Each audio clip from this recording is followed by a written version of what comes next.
Streaming. Cool. I can hear start. Make sure I have this up.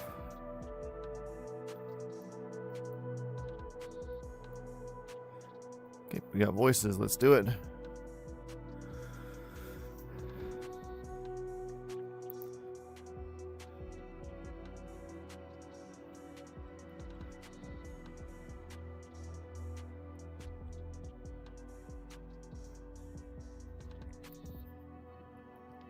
Early morning streams. Let's go. Okay.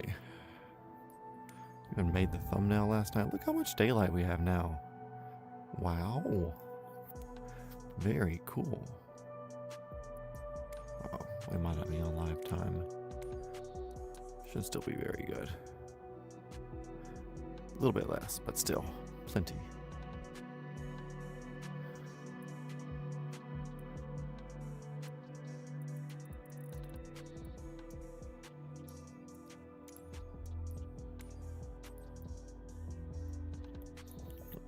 Let's see.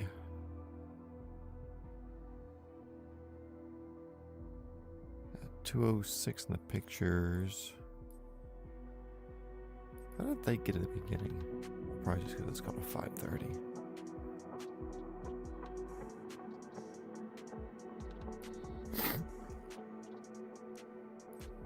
Kind of feeling Chinook. We haven't done Chinook in a while.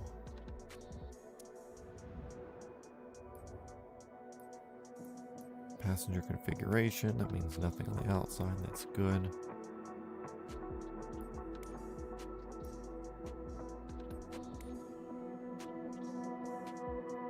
Call sign looking set up there.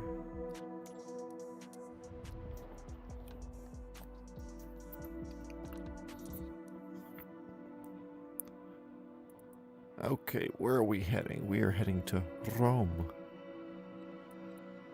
Yeah. Rome initially, since it is 9 o'clock today. There's a good chance that we could probably have a second stream today.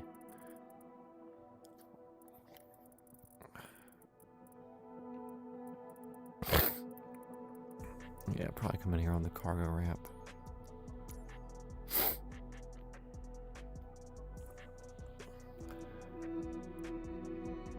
Straight over. That looks like some sort of rainy stuff there. Don't care. If anything, we'll just bop in here for a fuel stop.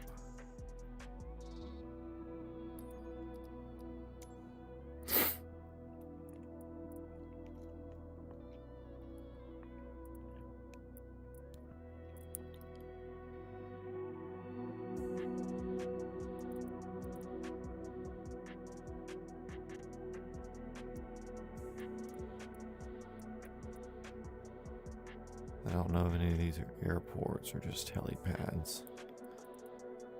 Sometimes they're weird with random helipad.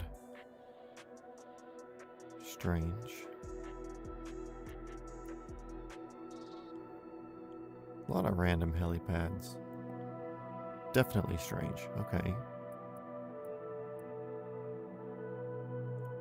Anyways, we'll have plenty of fuel. Especially if they're stopping there, that'll put our range probably up to there. Latina? What? We'll just, since they have an instrument approach, we'll throw an ad there. Just in case we need a second fuel stop. To use it as a bathroom stop, you know? Sometimes we gotta go to the FBO. Let's turn this light on. Help with tracking.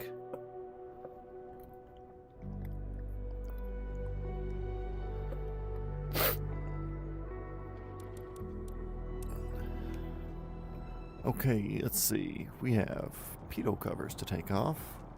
We have giant wheel chocks to remove.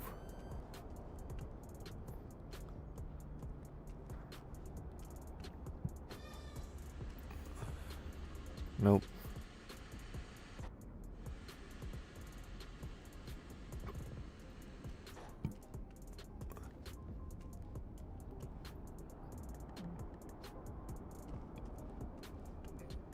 Cool, I believe that does it. Shift C puts us inside. Elaine, welcome back.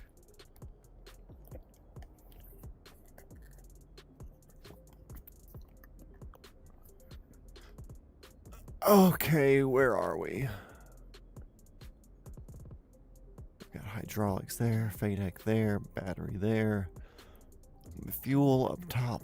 Cool. Puts that there. We're looking at doing an APU start, which is just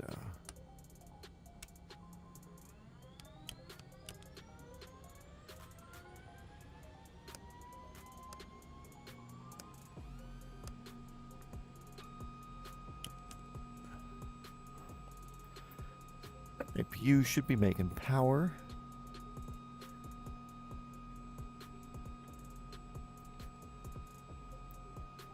Yeah, I assume so because we have electricity and everything moving. I don't know if there's actually like an APU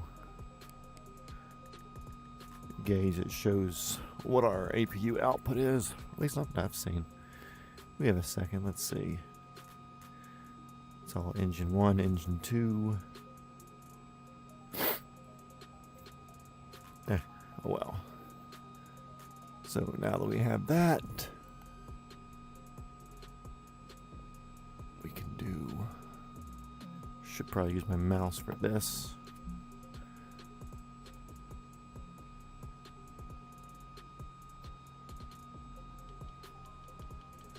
Engine number 1. That's like a click and a right click to get that over to that side.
That's on, that's on, that's on.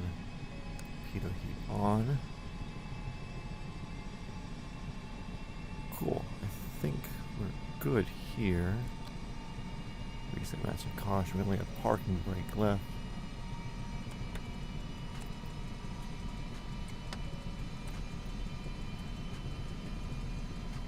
Bring those up to full speed.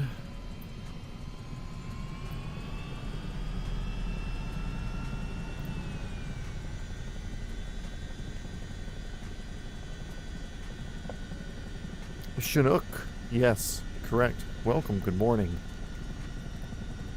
Thanks for stopping in to the early morning. We're going to do something stream. So I'll take the parking brake off.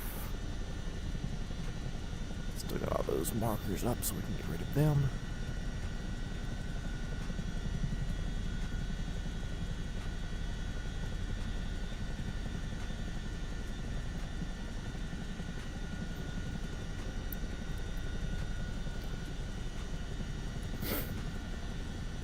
No idea the name of the town that we're starting in. I just know we're on that last little island of Greece here.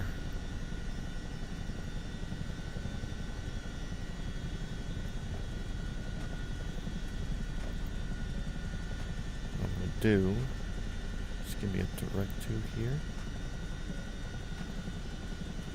127 at 291.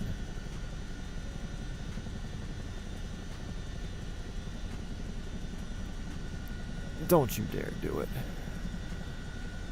Absolutely unreal. Wow.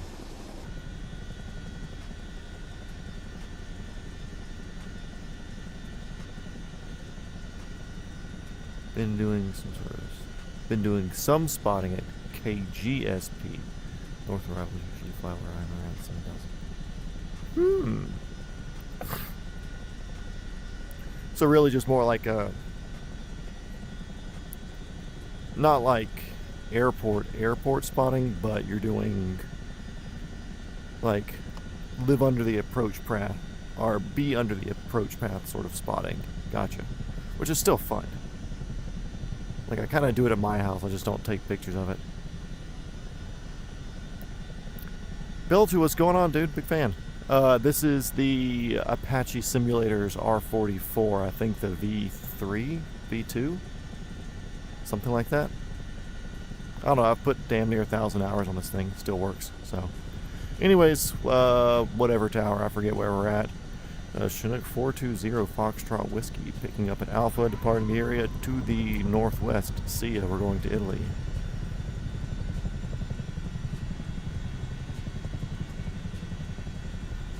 Did you go to Expo? I figure you probably would be.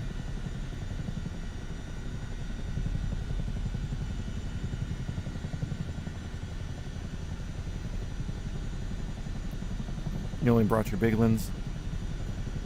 And hey, if you're gonna bring one lens, that's the one to bring, you know?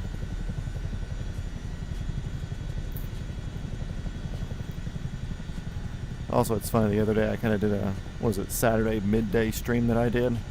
Had like half a viewer the entire time.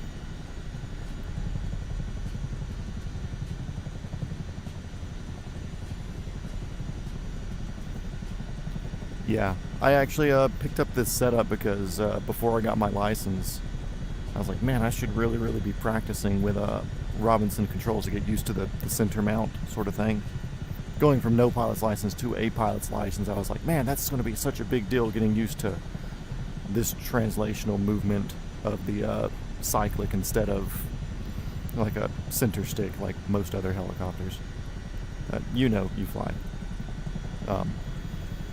Been happy with it. It's nice to have it, especially when I give somebody else like a chance to fly. I'll kind of sit on the ground, kind of where my tripod is, and I'll help the cyclic by sitting in the middle and grabbing the upright with it.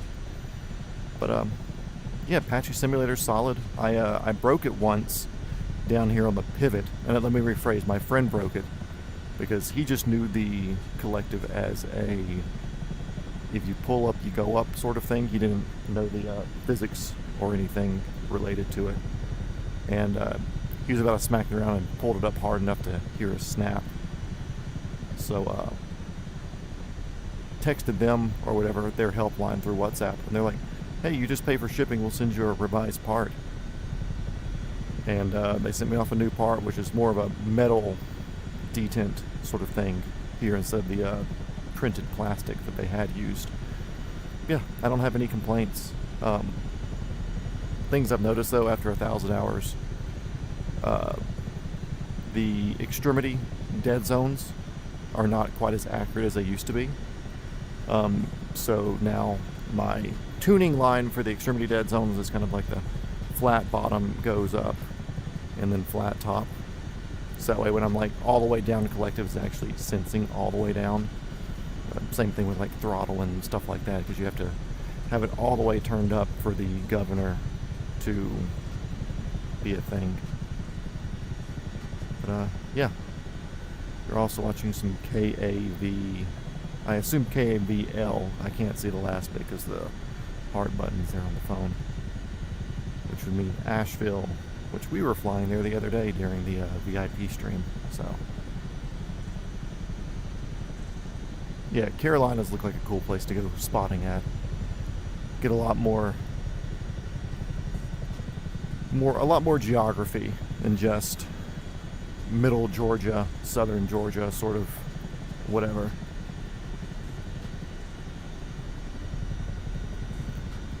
I'm sure I could probably work with them to upgrade it. It's not something that I'm particularly worried about at the moment.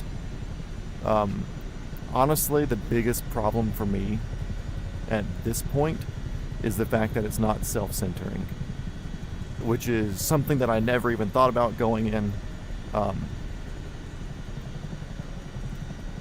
I've always kind of had it as like a thing of pride, where it's like, oh cool, I'm not going to use autopilot all the way around the world. I think we've used it like twice, with the H160 and the H145, just because the High Performance Group, their EFB tablet that pops up, you can select that you don't have a self-centered cyclic. And so I've used it like twice for like long overwater like we're about to do now. This isn't a long one, but for like big overwater things. But the non-self-centering is kind of the biggest thing for me. Let's see. You've added the Moza FFB stick to your ProFlight trainer controls. Oh, nice. Yeah, I've looked at some Puma stuff. Is it Puma? Some Puma, some of the Moza things. And I'm not saying I'm not going to upgrade. I think eventually I will, whenever this eventually does break. Because like I said, I've got about 1,000 hours on this now. It will break eventually. Everything does. Whenever it stops, I'll either reach out to them and see if they have upgrade things. But if anything, I'll probably just do a full revamp, because I would like just a center stick. Because then it'd be easier to do airplane stuff as well, and maybe add a different thing over here. But like I said, I mean, I originally bought this setup to teach myself how to hover and get myself familiar with general R22, how it works. And it worked. Hovered on day one. So my $4,000 investment in building the PC, buying the VR, and buying the sim setup, the peripherals, saved me the 10 hours of learning how to hover.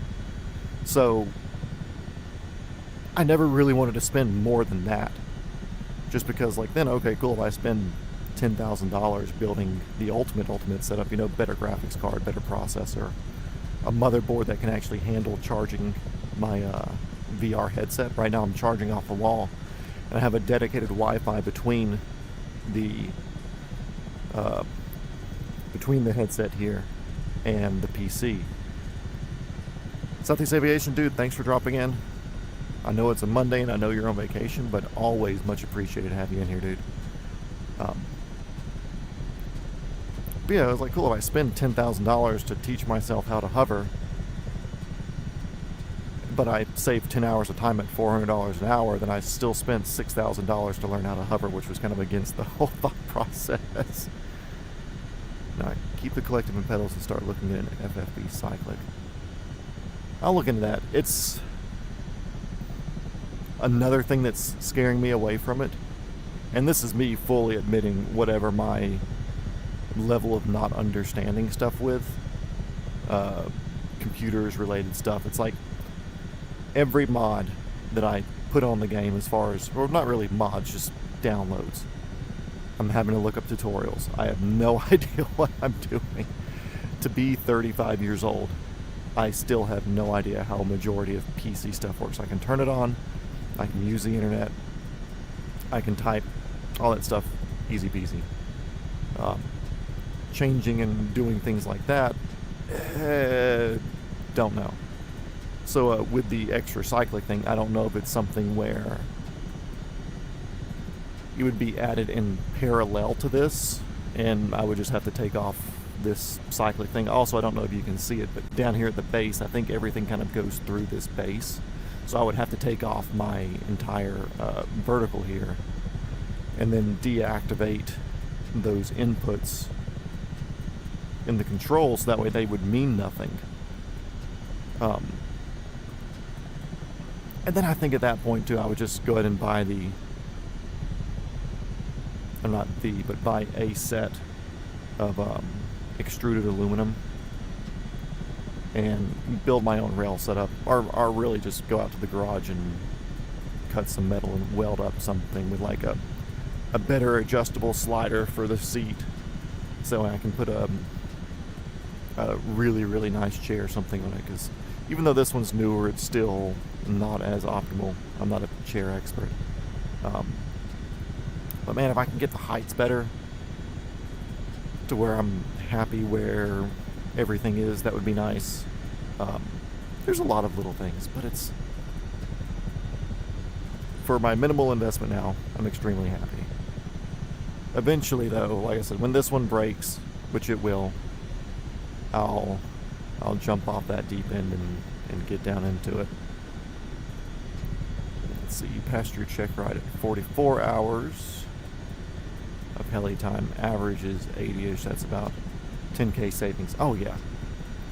Yeah, I passed mine at 41. And it would have been 40. But the thing for me, which kind of sucked, I'll give you two things that sucked. So first thing, before I did my solo, of course we did the pre-check, or stage check, whatever, it's part 61. So did the stage check. Good to go.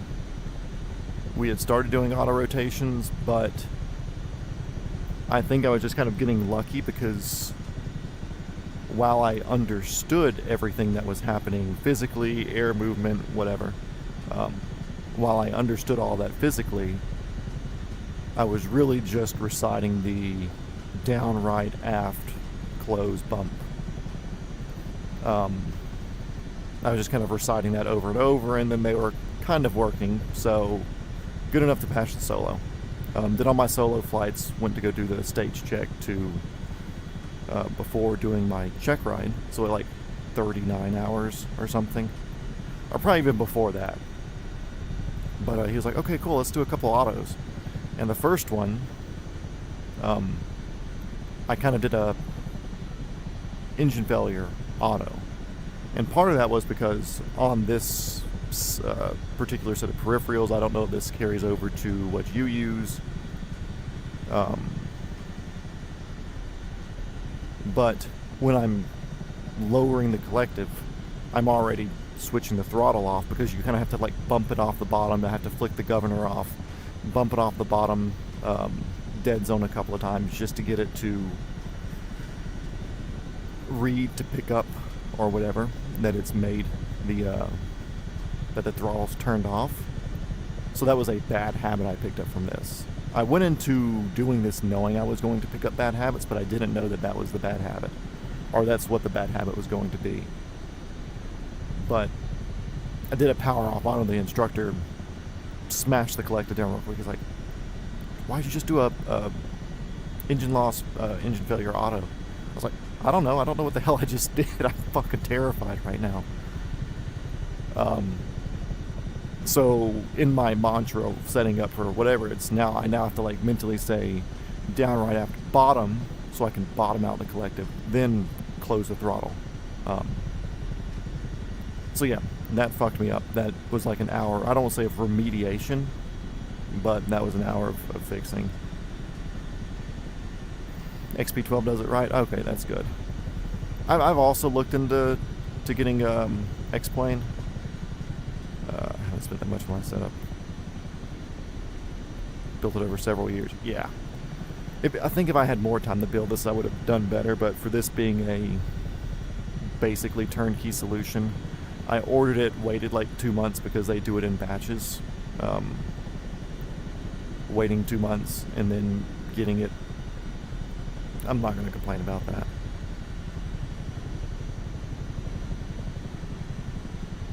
You always tell people to get with an instructor or anything in the sim? Yeah, I can agree with that. I didn't.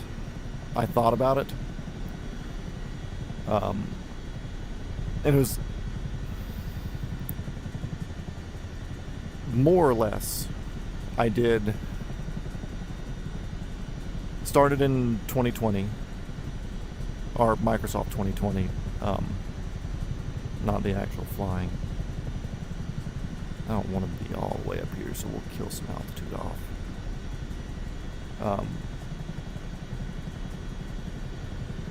Maybe I see land up there? Can't really tell. But yeah, so I started in 2020. I don't know if you remember, but in Microsoft 2020, Oh yeah, for exactly what I discussed about getting bad habits, yeah. And that's something I went in knowing starting this. It was like, cool, you're going to get bad habits, so try not to get busy doing things in here. Or like trying to be like, okay, cool, I learned extremely advanced maneuver before doing it. So like basically the first 10 hours of playing was me learning how to hover. So I would start off on the ground and just start moving, let the vertical stabilizer get me sorted, so that way I didn't really have to worry about pedals. Get altitude coming in, I would do approaches, and then of course the slower you get, the more pedal you have to do because you're adding power. I know I'm preaching to the choir here, but for anybody coming back to watch this later. But anyway, I started running and then slowing down until I could crawl. And the way the parking lots worked in Microsoft 2020, they were just circles all in the parking lots for whatever reason, which in my head, what is this? Do we need to do a rescue out here?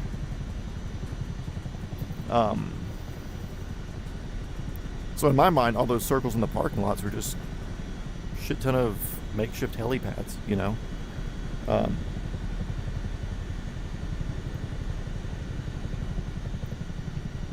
So the airport that I did my actual training at, Speedway here in Hampton, Georgia, or up in Hampton, Georgia, I don't live there. Right next to it is the Atlanta Motor Speedway, so huge parking lot.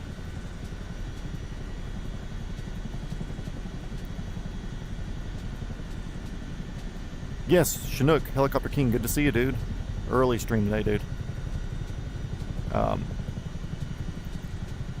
But yeah, so when I did flying at Speedway there, the parking lot next to it at Atlanta Motor Speedway was just a huge parking lot where you could still see the parking lot lines and then all of the circles and everything too. So I kind of used it as like an autocross course. I mean, I was hovering down different parking lanes, trying to put it in spots, going to all the different circles, hovering. I would be changing wind directions, gusting from I kind of put myself through like 10 hours of Ringer doing that at first, and like started to figure it out. Then I realized I still had assist on, so then I took the assist off and I had to relearn again because the assists were overpowered in 2020 in my opinion. And then I think I did like probably around between 70 to 100 hours of just that, with like the occasional like, ooh, go fly over my house. So I mean, it was just, I would get home from work, I would sit down for an hour, 2 hours, 3 hours, and just do hovering. And for a while, it was just looking at it on a PC screen. There was no VR. Then eventually I upgraded to VR, and it was like, oh man, this is so much easier now that I can like have a visual reference of where I'm going. Back in a few. Cool. See you when you get back, dude. Thanks for dropping in for now.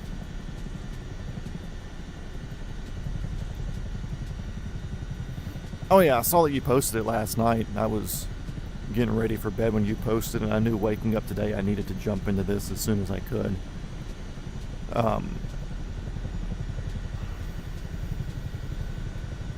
Just because if I don't, then I'm not going to, you know.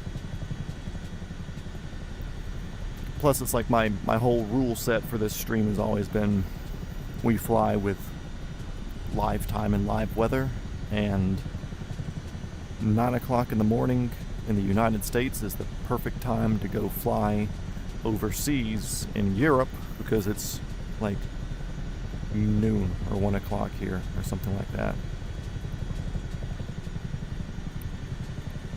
But yeah, when I get done with this today, I'll be jumping over to your video to watch it because I want to see that camouflage viewing. It makes me think of the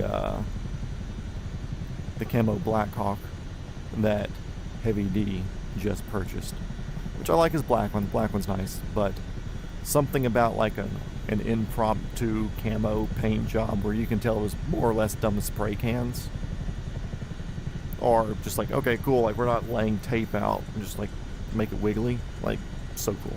Love that.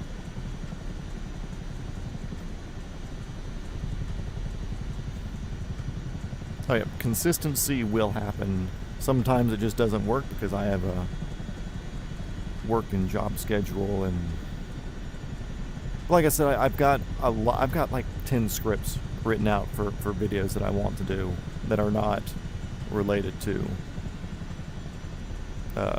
helicopter streaming.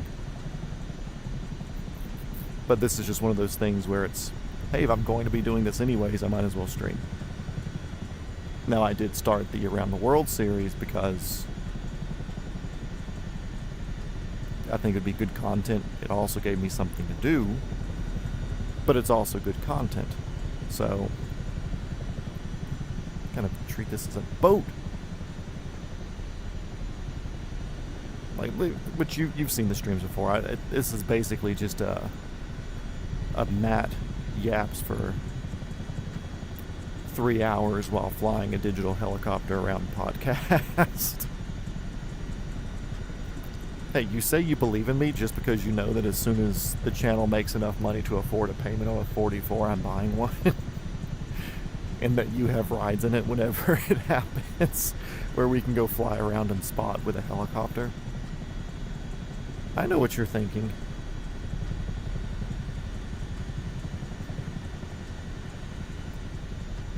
So yeah, I'm definitely saying that's land up ahead of us. Oh yeah, I can see it now. Sometimes it's hard to tell because it might be like cloud cover that disappears once it's over there, so it looks weird. Anyway, yeah, get to driving, dude. What are you doing? I can't talk. I'm always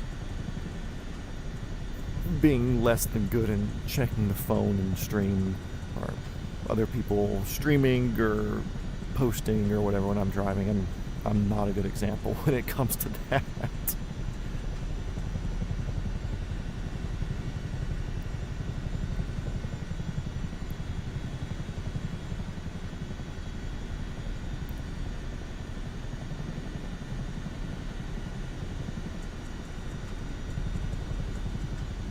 Yeah, exactly. Like, why? Like, part of me right now, I could just personally with work and everything like that, I could cover a 22. Got a little bit saved up to where I could down payment it, get a 22. And since the school I go to is a 61, they have 3 locations. They have 3 22s and 2 44s. But like, one's always down for maintenance. Somebody had a tail strike the other day, so it's getting revamped on that, so they're down to 2 and 2. I was like, man, if I had a 22, I could probably put it on a intermittent lease or something with them to help revamp some money on it, you know. It'd be possible. But the downside is I'm 6'2" and I weigh 100, and if I'm cutting, if it's like when I did my lessons, yeah, YouTube bear, like, streaming, it's yet to pay for all the add-ons I've purchased, because I've got most DLC helicopters that you can get.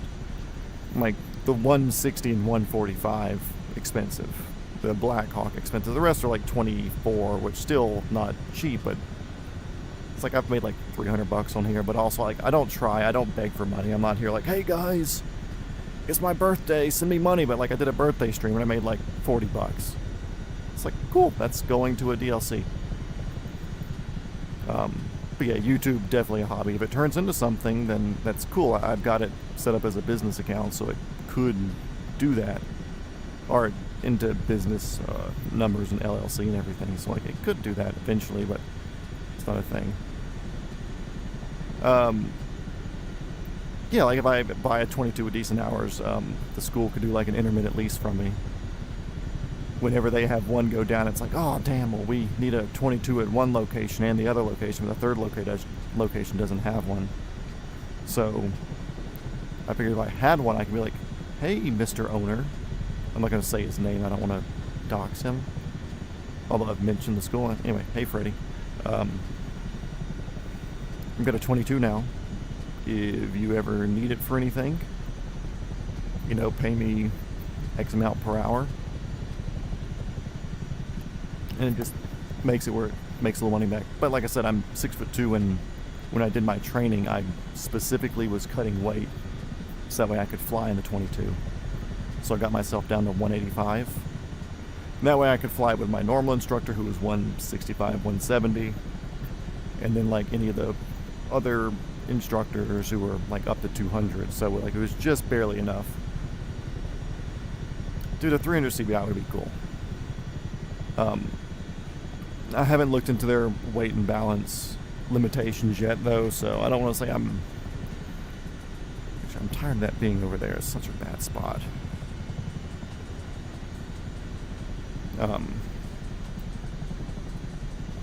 But I haven't looked into any of the weight and balance stuff on the Schweitzers. But like I said, my healthy weight, because I lift weights consistently, my healthy weight is like 195 to 205, depending on if I'm like working on gaining some, or if it's summertime and I'm trying to stay a bit thinner or whatever. Oh yeah, you got a little bit more option with that, but it's like, even then, like I've given friends rides who are my weight and under, not that big of a deal, but like my best friend, he's 6'2", 215 of just muscle. He works out every day, moves big weight, muscular guy. And it's like, okay, cool. Like I've done the weight and balance stuff. It's like we can take off at 7 gallons and we can land at 6 gallons. It's basically unusable, you know? So there's a 22, even though I would have a lot of fun with it, I think a 44 would make much more sense. And I've recently had the joy of working with some people, so I don't know how much of my streams. I think I've seen you in here once or twice before, maybe.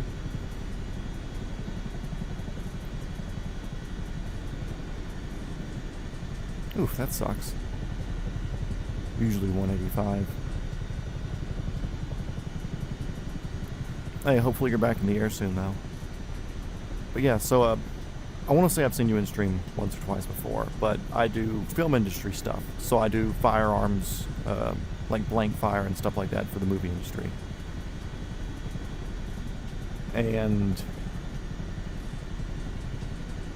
I get to do a whole bunch of neat stuff or whatever. And recently I was working on a short that my friends were producing, and my friends happened to be stunt pilots for the film industry. And camera ship pilots and whatever. But anyway, the people who they lease their camera ship through, because this company doesn't want to spend $3 million on a AS350B3E, is a company that used to do a whole bunch of military contract, and they have a 145 C2, C3 exposed tail rotor, but not the BK-117, and the one before the finished drum. I think it's not a D, because D is the finished drum. I think it's a C3. Anyways, they got a 145, and they have the AS350B3E, and we called in favor from XP Services because they're friends with all those dudes. We had a Black Hawk out for this as well. But anyways, the owner of this company that had the two ships, he's like, yeah, dude, I used to have a 44 and I loved it. And he was like, honestly, if you're looking to buy a 22, think about it like this. If the bank, like, you don't want to buy a 22 that's $125,000 because you're going to use it for 100 hours and then, you know, no good anymore, has to be overhauled. He's like, you're going to want something with like mid-time or mid to high time, so that way when you sell it, there's less of a loss that you're going to get, because a lot of people will buy stuff with mid-time, and like, of course, hourly cost is something that's also, by the way, welcome to Italy, boys. Hourly cost is pretty fixed with the Robbies, but the lower time ones cost more per hour, or sorry, the closer to needing overhaul cost more per hour, because people don't want to buy a helicopter they have to overhaul. So those last hours cost more mentally. 66 makes a good camera ship, true. Again, I had a chance to fly one, try to get some time worth it. The only 66 in the state that's available for that, I think, stuffed into a mountain like 2 weeks ago. So I think all the rest of the ones that are around are private ships. Because there's that one that happened up in North Georgia like 2 weeks ago from Prestige. And I think they're the only school locally that has a 66. My school, Tier 1, they did just get approval from Robinson for a 66 course, but it's a find your own helicopter sort of thing, BYOH. But anyway, yeah, the guy was saying, is like, yeah, if the bank is willing to loan you $180,000 to $200,000 for an R-22, they're going to loan you money for a $350,000 helicopter. Like, at that point of a bank or a lender or whatever giving you that sort of money, it's like if you have enough of a business plan or enough money set aside or enough of whatever to have somebody justify handing you $100,000, they're going to hand you $200,000. You just have to ask. Or they'll hand you $300,000. You just have to ask. $1 million, maybe not. But for anything like sub there, it's... Yes, dude, it was such a sad story. Yeah, like, they'll lend you the money. So he's like, if you're going to get a 22, get a 44. So that's mentally where I'm at now. Unless something happens where I can afford more, then I'd get more. And also, like, looking at 44s, sick, spend $350,000, but it's like for $100,000 more, you can get a pretty solid BO-105. The only downside is twin engine, turbine, insurance costs through the roof on that because of what it is. So you'd still kind of want to own a 44 first, just to get the history of ownership.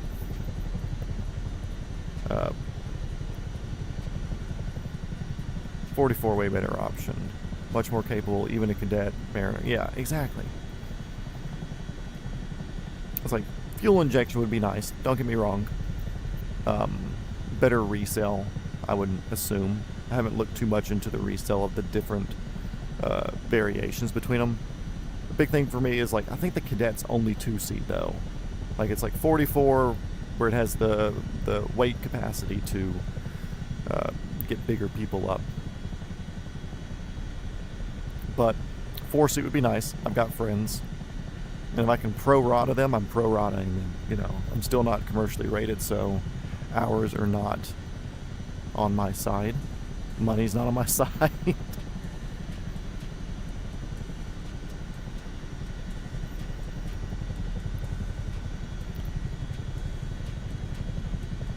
No, I'm not competing with Fred. He's a homie. See, here's what we do. I know people with an AS350B3E and the 145. They have that on lock. They have contacts with people with a lot of other helicopters. And they're one of the... I'm East Coast. I forget exactly. I don't know if you've ever said where you live in your streams and stuff before. I'm East Coast. Anyways, I'm not here to dox people. I've debated on asking them, like, hey, what do you have in your lineup of helicopters that you, like, know and can offer? And what are y'all falling short of? Like, what could you use with somebody that has a private one to rent, or one that's through an LLC that can be used by us as the owners, and then them as the movie or whatever. It's like, even though like an OH-6 Little Bird MD 500 round nose or something, even though it may not be the most capable camera ship or like the biggest, strongest, doing whatever, it's like that could probably work a lot for military movies. Dude, LiDAR camera would be sick. I've considered that. Just because I feel like even if you don't have a contract, there's nothing that stops you from going out and producing data and then just having the data available for people to purchase and then marketing that to people. It's not like, oh man, I gotta wait for a contract. Like, cool, if you have the money to to shell up for a helicopter and shell up for a LiDAR system, then you can probably spare a little bit of money to put hours on it to go get specific LiDAR or aerial reconnaissance or whatever in certain areas and have that information available. So someone's like, hey, I work with whatever business, we're looking to get information. Cool, I already have it. Write the check. But yeah, so like a 500C would be sick because you could get a lot of military sort of work with it because of what it is. That'd be a big thing on the film side. And VIP stuff, I don't know of too many places that do that. I know we did a 206L once for a movie I did back in like 2016 called Forever My Girl. I think it was an L. Anyways, 206 of some sort. And like we had got a video of the helicopter coming in. We filmed, like we set up blackout stuff, lit our own stuff in there for them to ride. And we filmed everything on the ground, and then we filmed it taking off, and we just kind of faked them riding in it. So it's like not many people really see the helicopter coming in or leaving or doing stuff for VIP things unless they want like the coming in video of it where they're not putting actors in it.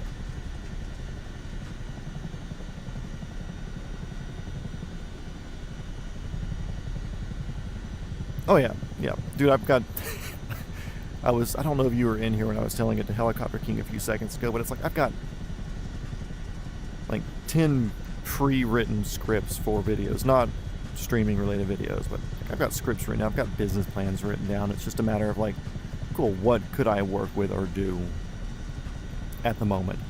Right now I'm still kind of prioritizing spare money going to flying, spare money going to existing. The film industry is very spotty here and there, so it's not worth it for me right now to go and spend big money because the next TV show or movie that I work on could be 3 months from now, could be 4 months from now. During the strikes and everything, I didn't work for an entire year in the film industry, so it's nice having some sort of buffer on all of that. Okay, let's figure out where these people's fuel farm is. We'll steal some gas. Because even though I set this flight up with a full tank of gas, we surely have not used a full tank of gas in less than an hour. But right now we're showing like a third of a tank, so apparently it didn't spawn in with what I told it to spawn in with. So yeah, like they really don't need the camera ships just because they already exist, film industry wise.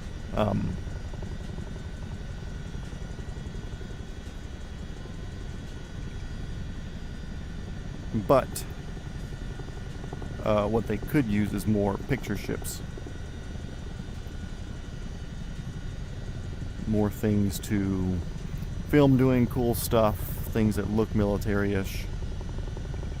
At least that's what I've gathered. Like, we were going to use a 500 for that short thing that I was working on.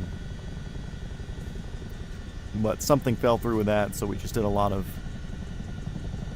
shots with the camera ship and just like, okay, cool, we're not going to film the helicopter externally until later, and then we did it with a 145 instead.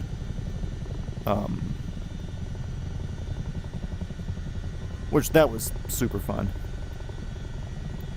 Am I dual broadcasting on Twitch? Negative. I think I have a Twitch account. But I think it's on my non-multi-shop mat name or something. It's also a big thing for me is personal involvement in the streams. Like I said earlier, I'm horrible with technology. So for a bit I tried to do the live vision kit thing to soften the movements of the VR, and I could not get that to work worth a damn. So I since disabled and deleted that. But for Twitch, like, I don't have a way to monitor Twitch chat. And I don't want to be somebody who has an entire thing running somewhere and then me not be able to talk to people who are watching. So that's, would it be nice? Sure, because I mean there's people who do the Twitch thing, like Malik, he's got like 20 or 30K on Twitch, but his YouTube stuff only gets like 4 or 5 views. So, like, I know there's an audience over there. Here, I've clicked the fuel button like 10 times. Okay, cool. We're top off now. Oh, that's fuel flow I was looking at. Anyways, this is supposed to be a fuel stop anyways. So yeah, I've thought about dual broadcasting. I just don't have the ability to monitor it. And I just don't want to leave people hanging, you know? If it's the case of missing off on like $5 a day, I'm cool with that. This already makes me basically no money. So, I'm not going to miss out on basically no money plus a little bit. And right now, this is still fun for me. I feel like if I start taking it too seriously on the streaming side, it'll become not fun. I'm okay with putting effort behind making videos because that's a creative thing for me. To put stuff together, to edit. But as far as the simulator things, I started doing it because when I bought the entire setup and started doing everything, it's like, I'm going to be flying this hundreds of hours. I might as well stream while I do it, because if it makes me money, then that's a reduced cost of whatever I'm spending to do this. It lowers that cost, so then it saves me money on getting my helicopter license, if you want to look at it in a roundabout way like that.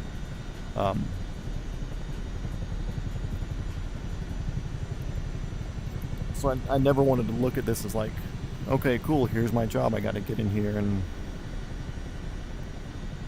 grind away and, hey guys, thanks for the super like, really, really appreciate it, cool, crazy honky, whatever sound.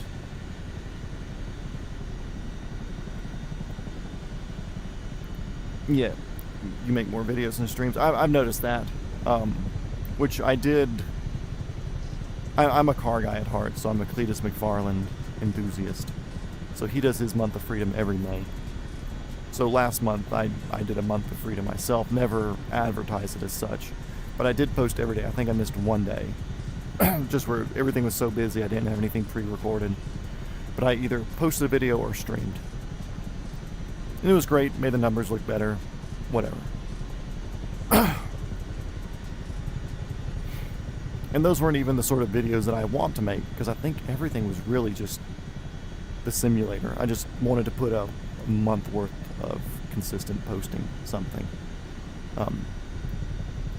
There's a lot of, in real life, video things that I want to do. Some of them kind of involve streaming, some of them kind of involve helicopters, some of them involve neither.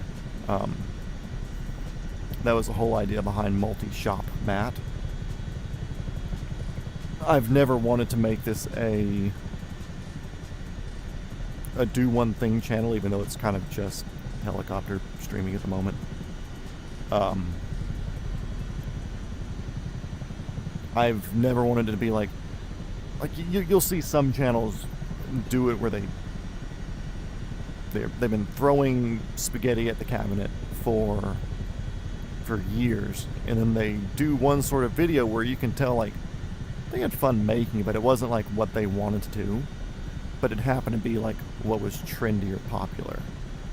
And then they get sucked down this rabbit hole of only making content that is not what they enjoy. And I did not want to be that. So starting the channel, also to put on this, I've been watching YouTube since the beginning. Like on my personal account, I think it goes back to within like 6 to 8 months of YouTube being like released in the wild. I've always been a YouTube enthusiast watcher person. I actually had a partnered account way back in the day, before it had all the requirements and stuff, where it's like, okay, cool, you posted a video, you can make money on it. Like, I had that way back in the day, made like $20, I didn't want to make this channel to where it's like, okay, cool, Matt's helicopter videos, because then I'm stuck making helicopter videos. Matt's gaming, damn, then I'm locked into gaming.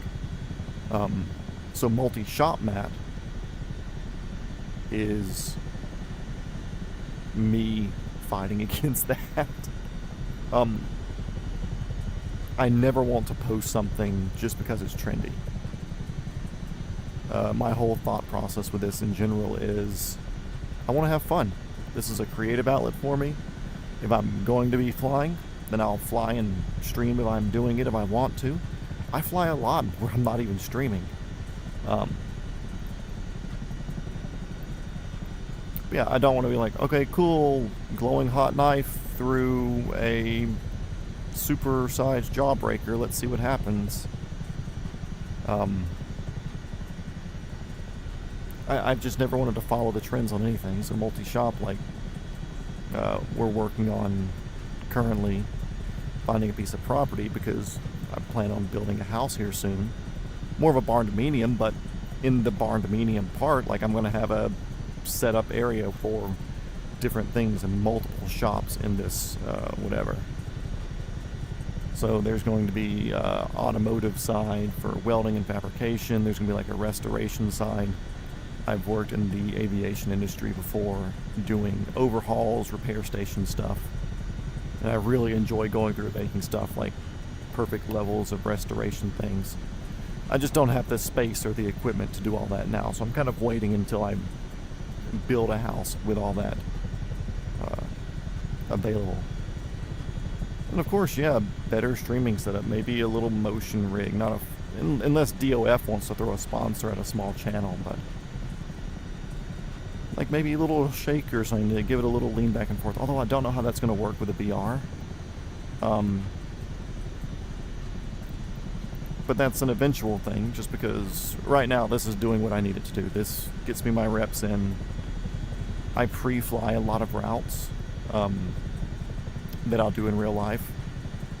So like, there's a short that's on the channel, and there's a reel that's on my Instagram as well, which I posted to my personal Instagram, because my multi-shop Matt Instagram only has like 100 followers. My personal's got 2,000 something. But it was me and my dad flying the school's, one of the school's 22s to a car club meet or something like that. It's like, cool, I can have fun with that. You know, it's like, I hop in here, I pre-flew the route a couple of times because it was only like an 8-minute flight. I didn't want to just like rent a helicopter for 3 hours and put 15 minutes of flight on it. So, but let's go. Put on the origin story. I've told you the origin story. Or have you not heard the multi-shot Matt origin story? Anyways, it's like, yeah, I'm not just going to do a 15-minute rental for 3 hours worth of renting and take it away from them for that amount of time. It's like, obviously I'm going to go fly to a friend's house and circle them, circle somebody else, circle somebody else. It's like I flew that route in the sim to go do that, and like, I think I streamed one of them, but I did like 3 or 4 times. So I've flown a whole bunch of different routes, looking for things to do, places to go. And this works fine for that. Don't really need the motion. Motion would be sick. I'd really like motion setup one day, but I don't know how that would work with VR.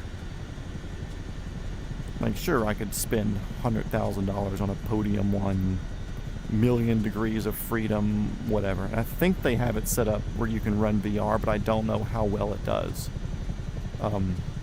And I don't want to do it where it's the wraparound screen setup. Not just because of space, but because it's something nice about being able to do this and look around. My approaches, when I first started using the sim, sucked until I had VR. Because when I had VR, I could finally gauge depth perception on everything. So, at least in such detail in future plan. Oh, okay.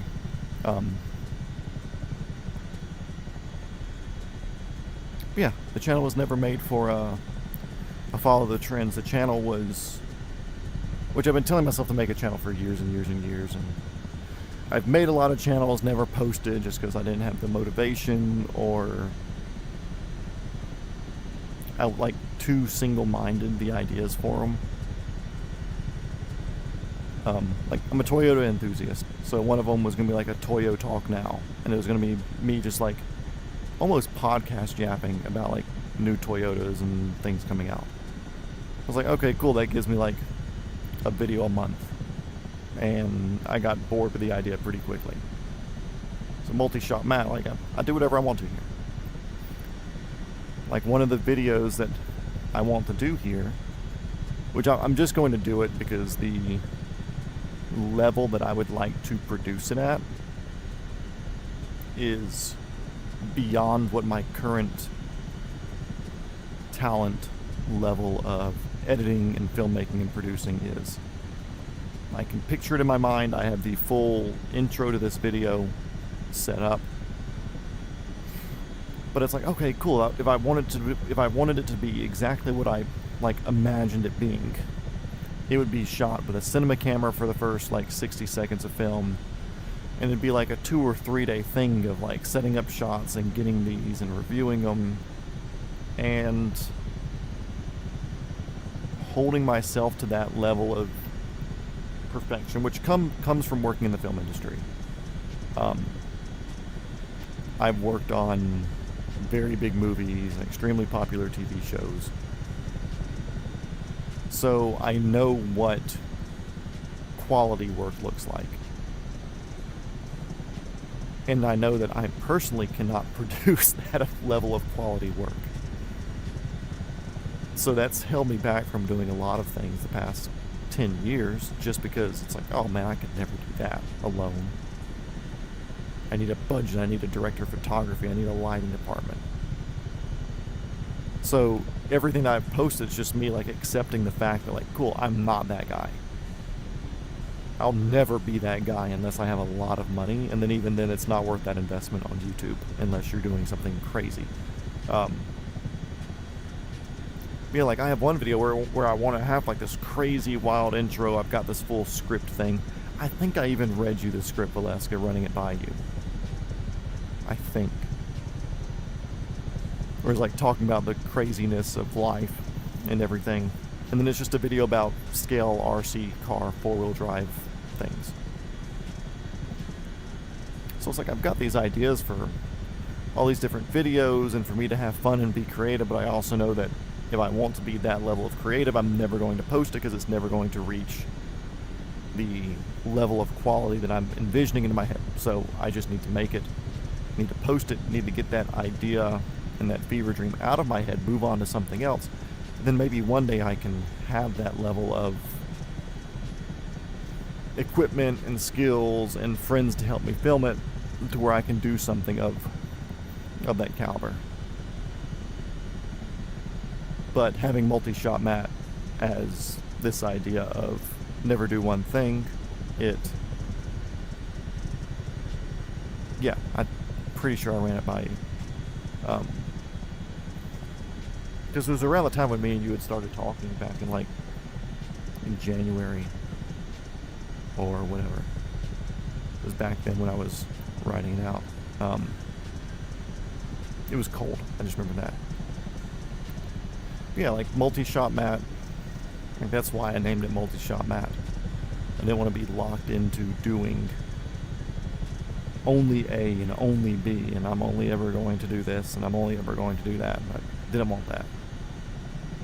Never really in the plan, never really what I wanted to do. I wanted something to be creative, but I also kind of wanted the name to be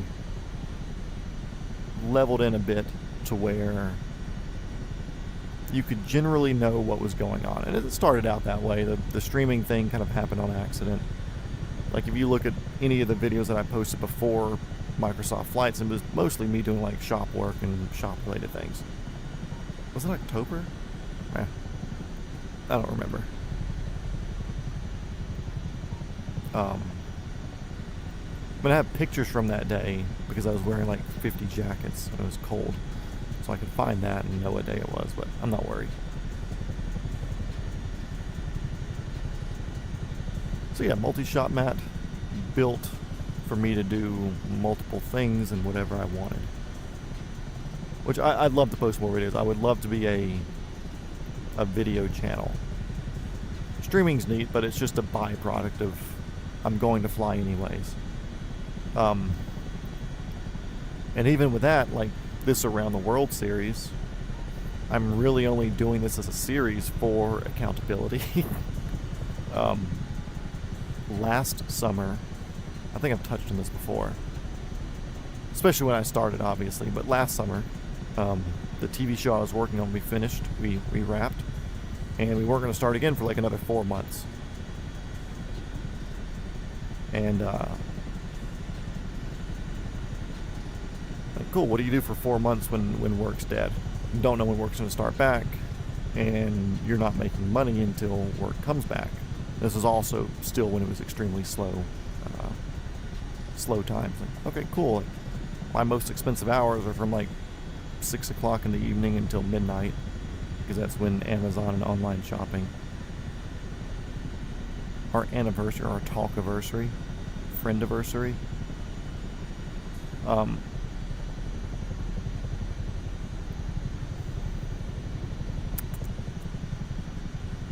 something I was just talking about. Can I turn this up and hear what I was just talking about? Distracting me.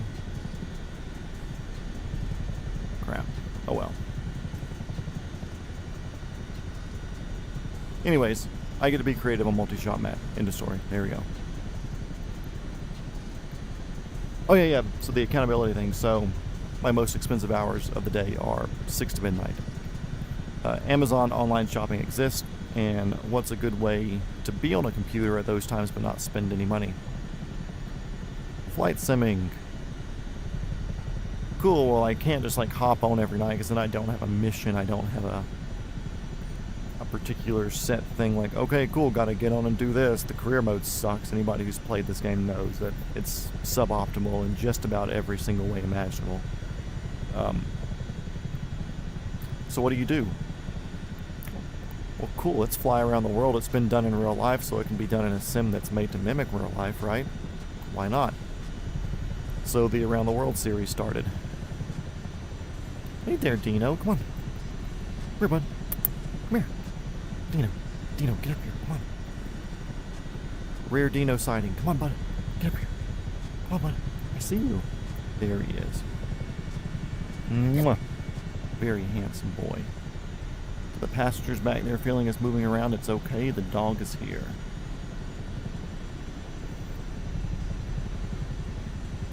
See, I know I'm wearing these silly glasses on my face. I'm wearing these silly glasses on my face. I know. It's crazy, right?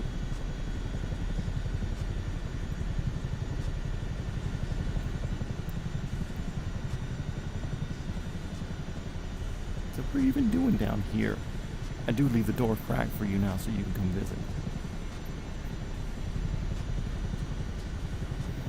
And that was a Dino break.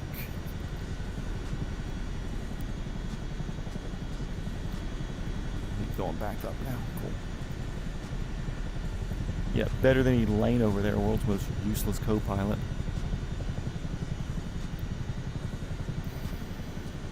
Yeah, so there's a lot of stuff that I want to do that I just haven't done yet.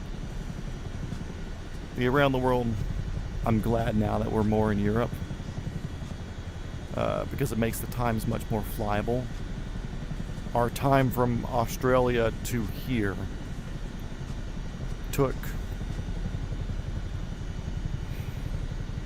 8 months because work started back, opposite side of the world. Dude, but thanks for being in here. I'll see you on one of your streams or something, which if you see me, if you're still here, that HGGGH, that's my personal account of you. That's I've had that account forever. That's what has YouTube Premium and stuff, so if you ever see me commenting there, that's me. I rarely take multi-shot map out and around to things, but I'll see you on the Discords and everything. I know we're in a few of those groups together, but yeah, dude, thanks for stopping in. I'll see you around.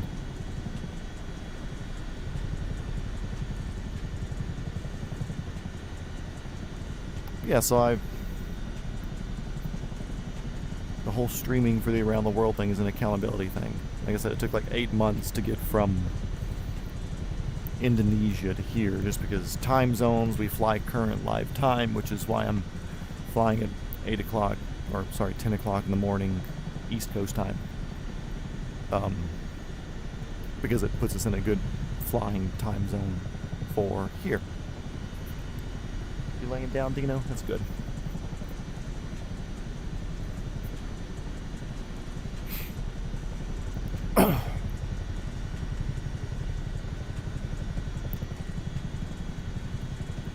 So yeah, the past 8 months has been trying to go just like a little bitty jump, but it's like, oh man, it kind of got boring. Obviously, flying in a straight line for days and days and days. Today's day 69. Nice. Gets boring.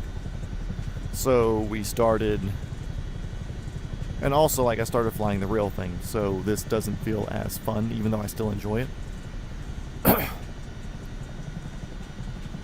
So that's why we started doing the EMS series. Now the VIP series, which apparently was a little bit of a hit. A little bit said very loosely, just slightly more viewers, and I don't even know if that's a day and time versus what the actual series was. But I like that idea of having places to go, things to do that's not just limited to what the career mode gives you. Career mode, so much potential to be something very cool, but at the same time it sucks. I feel like the people who did the career mode, outside of how the helicopters work in the game, they've screwed that royally for a lot of these things. Outside of that,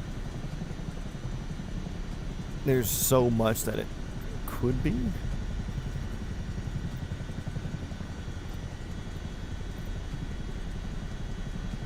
$231. So, hour and 40 minutes. So there's so much that it could be, so much that it could do. But it just doesn't, because airplane stuff's rarely like multi-leg mission things. Obviously there's multi-leg things where if you're in a reduced range jet of some sort, like you're not taking you can take a Phenom 100 to Europe,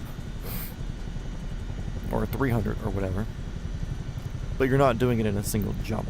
You're flying up the coast of Canada, hitting a place, getting over to Greenland, hitting a place there, getting to Iceland, hitting a place there. It's a multi-leg jump, and yeah, that exists. It's a thing.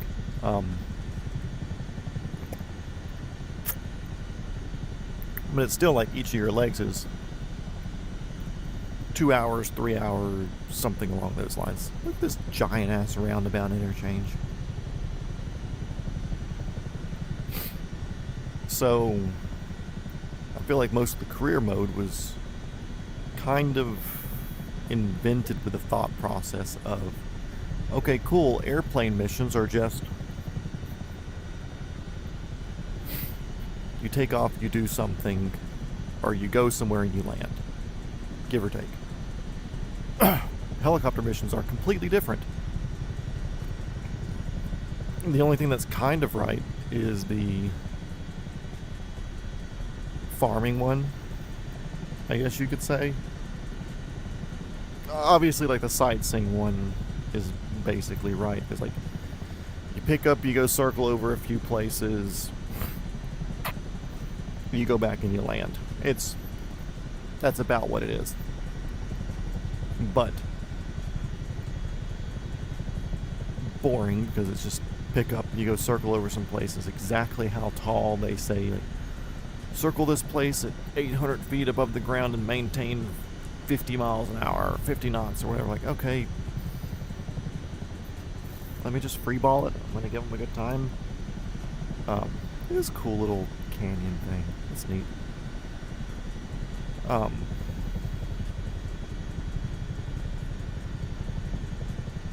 300-foot deep canyon. Nice.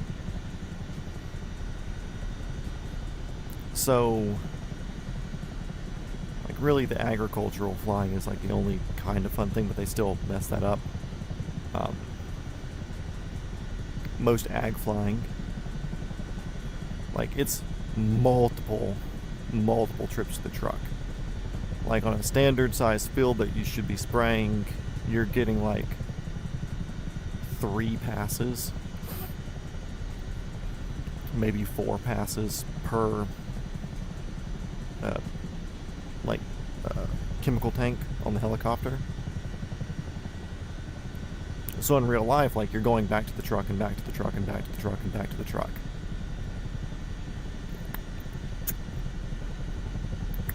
Getting refills on that. Sometimes they'll have fuel on the truck as well, because if you want to carry more, you need to be less fuel weight. There's just a lot more than like fly to the place, land on the truck, get your chemicals, do the field, leave. So I would love if they actually put like realistic usage rates of the chemicals in that. So that way you had to land on the truck a few times, because going back and forth across a field's not that hard. Also, they don't have a crop dusting little GPS thing, which they may on the airplanes, but on the helicopter they don't, at least. But it'd be sick to have one of those with a tutorial on how to program it. That would be great. I would love that. Like, only after watching somebody on YouTube who's doing agricultural work in a Huey, watching him kind of talk about it, I was like, oh, okay, now I explain what the lights and stuff mean. But that'd be cool. I'd really enjoy that. But yeah, so they just really dumbed it down. And I'd like to see that more intense.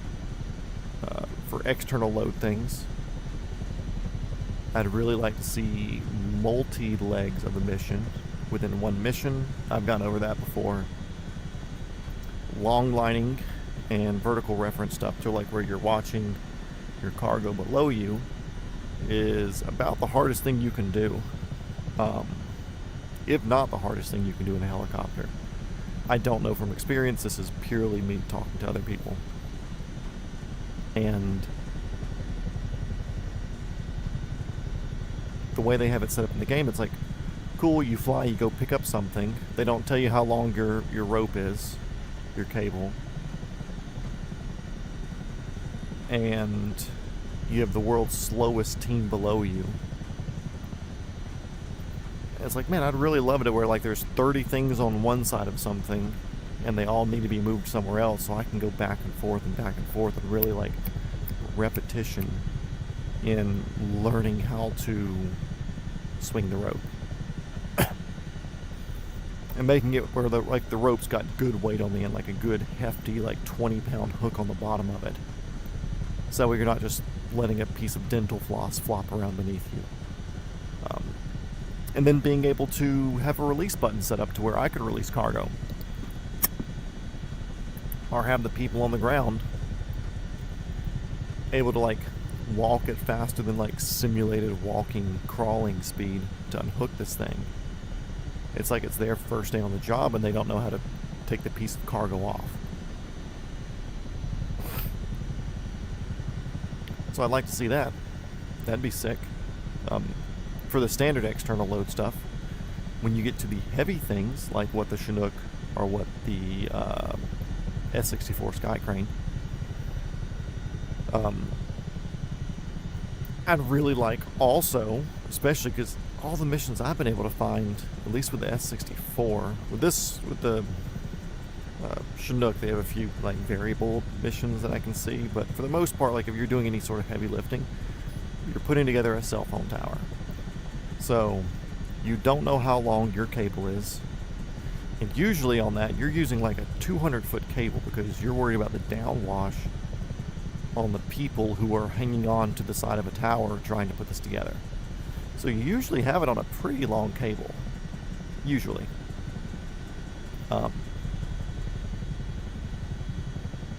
They don't tell you how long the cable is in the game, but if you're unaware of the Sky Crane, it kind of comes up like this. So they'll put the hook here, and then it's like a 30-foot cable, so like your load is like just below the gear, you know. It's not like it's actually hanging down at a usable length to be accurate. I guess doing power line construction is not as necessary for long line underneath, but being able to pick your line length would be sick.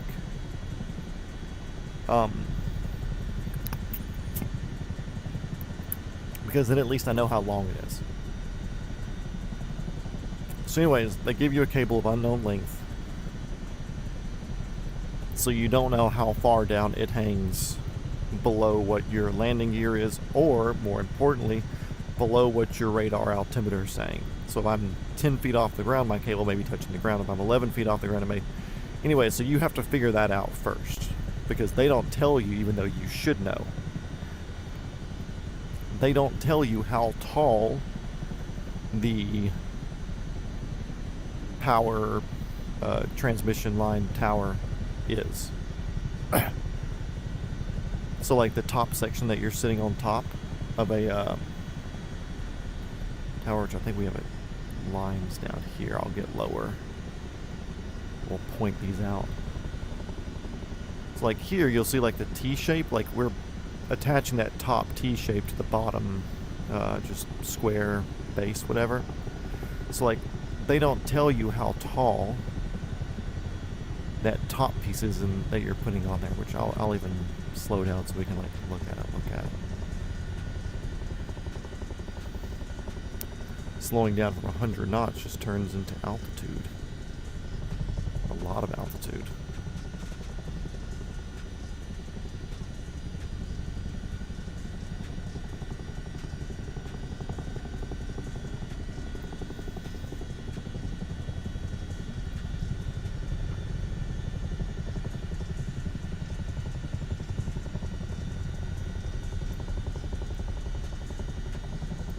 Okay, cool. So when they have you building these things in the career mode, the bit that you have to pick up is just that upper half. That bottom part of the tower is already on the ground. So they don't tell you how tall the upper half is that you're picking up. So you have an unknown length cable attached to an unknown height piece that you need to install.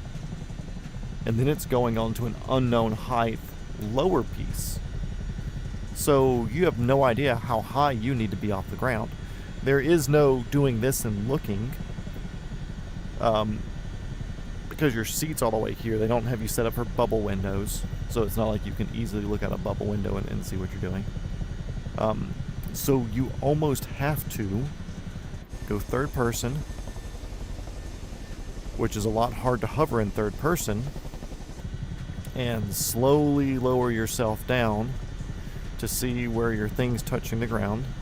Go back to the interior view real quick and see what your radar altimeter is, and you'll get a roundabout guess there, because you might have gone up 5 or 10 feet plus or minus going from inside to outside view. Because if you're not using any assists, maybe if you have self-centering cyclic and stuff, you might be able to do a little bit better. Me, I don't, so any movement I put in my body gets translated into the cyclics and controls. So yeah, you can guess, but like, okay, cool, I'm 130 feet off the ground, so I may have like X amount of cable and X amount of whatever, don't know. And then going onto the tower, you have to like hover next to the tower to see where your radar out, to like put yourself hovering, like looking at it, look at your radar altimeter, say, okay, cool, I'm 50 feet off the ground, and then before I was 70 feet off the ground when I have the weight and everything as well. So you add those together, it gives you like 120 or 130 feet, and then you hover at that altitude and you move into position. They give you like a 1 foot by 1 foot area you need to be in, and you have a completely useless co-pilot, which should just be looking at torque readings for you. They're really not doing any directing. You should have a crew chief in the back, or a third seater, like in the sky crane, somebody facing backwards doing load management. And their job is to be like, okay, cool, forward 1, forward half, stop, right 1, right 2, right 1, and like guide you into where you need to be, up, down, whatever. That's all them. It's your job to make the helicopter do that. It's their job to tell you where to put it. They don't have that. That'd be such an easy system to put in. Such an easy system. But they don't. And that makes the construction stuff suck.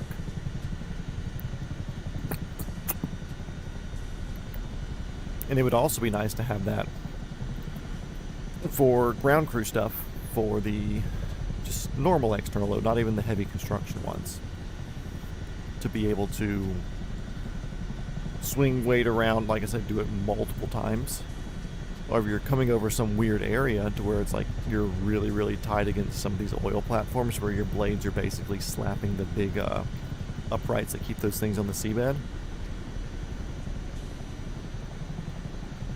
It'd be nice to be like, okay, cool, forward a little bit. But no, you got to look down because they give you like the worst drop zones possible. Yeah, it's suboptimal in just about every way.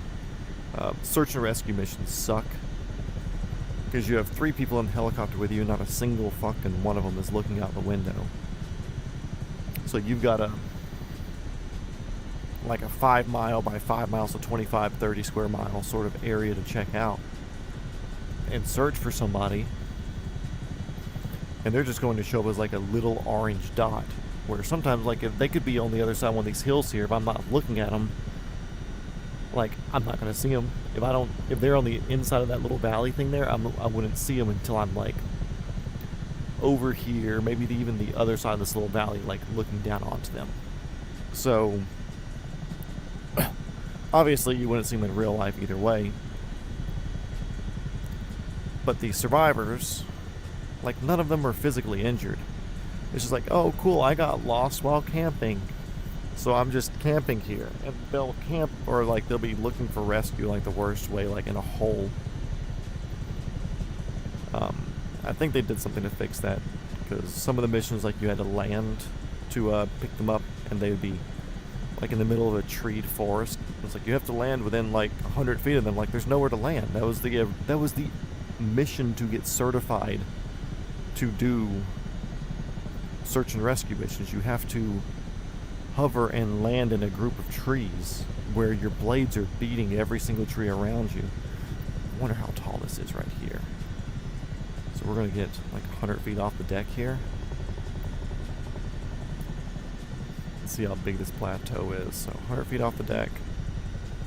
So now we're 200 off the deck here. Maintain our altitude.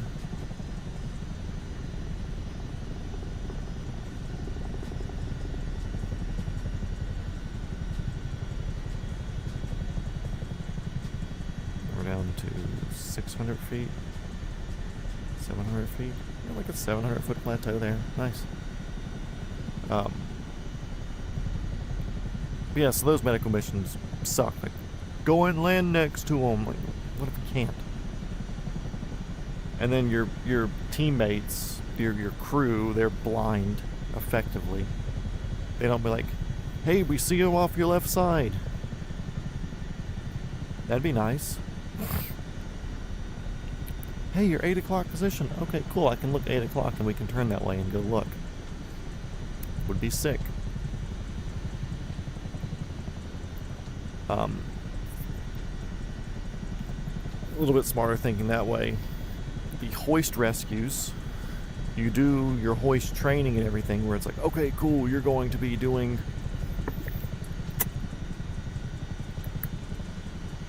all of this stuff, and like the trailer and everything shows you like hovering near a boat or whatever. But most of these hoist missions, you go out to the middle of the ocean and you see a burning boat, and you have to search like a 25 square mile bit of ocean. They're nowhere near the boat that's on fire. They just drift away because apparently the wind is different for their lifeboat and the other boat that exists in a different astral realm.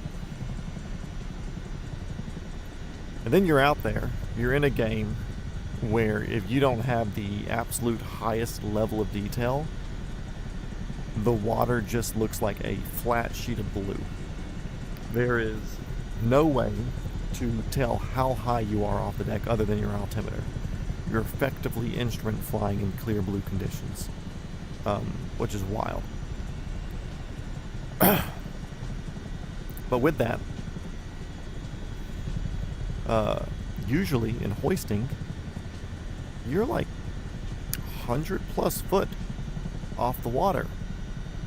No, you have to be like 15 feet off the water in the game. Your rescue swimmer that you put in is probably mentally classified as retarded, because if you don't drag them on their cable or drop them precisely on where the lifeboat is, they're not going to rescue the person. They're effectively a mannequin that's hanging down with an instruction manual that's telling the rescuee like how to hook themselves up.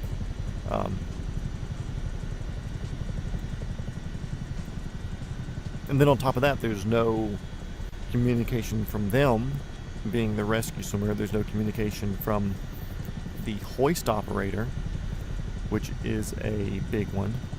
Because usually, like, the rescue swimmer, like, once they disconnect from the ship, not often do they have communication back up to the ship. They'll bring a little radio down there with them, where if it's like a boat that capsizes, they'll drop the swimmer in, the helicopter will go give them a little bit of space so the swimmer can, like, assess the condition. Especially if it's not like an emergency. Like, they'll swim over to the capsized boat, like, hey, how many y'all got here? 4 people? Cool, everybody's good, no injuries, whatever. Cool, here's the plan. We're going to come over. I'm going to bring you guys away from the boat one by one. We'll hoist you up in the litter. I'll swim back over, get the next one, whatever. Like, they're pretty simple. It's not a complicated thing to try to replicate, unless you're Microsoft Flight Sim developers. Yeah, so they have you like hover 15 feet above this lifeboat, which the way they have it, it's an inflatable lifeboat. Like, okay, cool, you'd be beating it into submission. It'd be blowing around everywhere. Then your hoist operator's not giving you up, down, left, rights, or whatever. Like, cool, hover 10 feet off this thing that you can't tell that you're 10 feet off of. No visual references because you're in the middle of the ocean, obviously. Yeah, it sucks. What other things are there? There's transport things. More realistic, but also not. It's like, hey, I'm this person who needs to get from here to this airport for a flight. And you think, like, okay, cool. Like, it's neat to use small aviation to get to big aviation. I like that. Cool idea. Let's see. Secrets 9531. Wow, it's been a while. Yeah, I'm still impressed this series is going too. I was saying earlier, basically from Australia to just about now, it sucked because I work in the film industry, so the show that I was working on came back for the new season, so I was working on that, so I got busy. And also we fly live time zone, live weather, and my convenient time to stream most of the time is like 6 o'clock in the evening until midnight, which 6 o'clock in the evening to midnight for here happens to be middle of the absolute night over here, which right now we're in Italy, but like in between Australia and Italy, over India, Middle East area, like just dark, like not good time zone flip-flop compatibility. So it's the mix of like, cool, I'm working, and then also I can't stream because that puts me up at like 4 o'clock in the morning, which isn't great when I'm working. So the series still existed, it just kind of went on a loose hiatus for half a year. But The show has again finished filming, so the past month I've been trying to grind out some more around the world episodes. And I'm not really an early riser per se, but yesterday there's a bridge over there. We have not done a bridge in a while.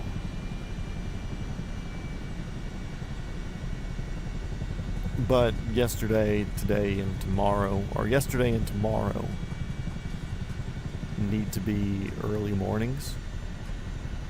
So yesterday for church, tomorrow Father's got a procedure that I have to help him with by driving and attending the doctor's office with him. We're going off course here, guys. There's a bridge. We have not done a bridge in this series in a long time. So yeah, with yesterday and tomorrow being wake up at 8 o'clock and wake up at 6 o'clock, I wasn't going to sleep in until noon today and then stay up till 4 in the morning. So it turned into a, hey, let's wake up at a normal-ish time and knock out a stream, or even 2 streams. Initially, we're just going to Rome today, but depending on how we're feeling after we get to Rome, because I think we're going to be there by like 11:20, 11:30, I think that still gives us enough time to maybe even do a second episode and go and knock out episode 70 today also. I don't know if I just want to do like a super long episode 69. Nice. Or if I want to break it off, go eat lunch, and come back down and do episode 70 into the sunset here in Italy, and just add that little bit more distance onto the stream, onto the series. Don't know, haven't figured it out. Of course we're threatening a bridge. We haven't seen a nice bridge in a while. We've seen bridges, but they're all like barely off the ground and not rendered as a separate thing that you can fly under, so. Which those are probably like the biggest risk that I take in the game. Which for anybody watching now that's unfamiliar, if I crash, we restart to the last place that we stopped for fuel or spawned from or whatever. So, that would have put us back an hour if something biffed there, but.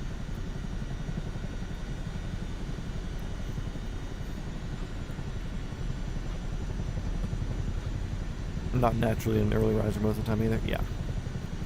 It's like, don't get me wrong, I enjoy waking up early, I enjoy having a full day of doing stuff, but my brain works at night most of the time. So, who is texting me at this time of day? Oh, it's him. Okay. Yeah, my brain works better after hours.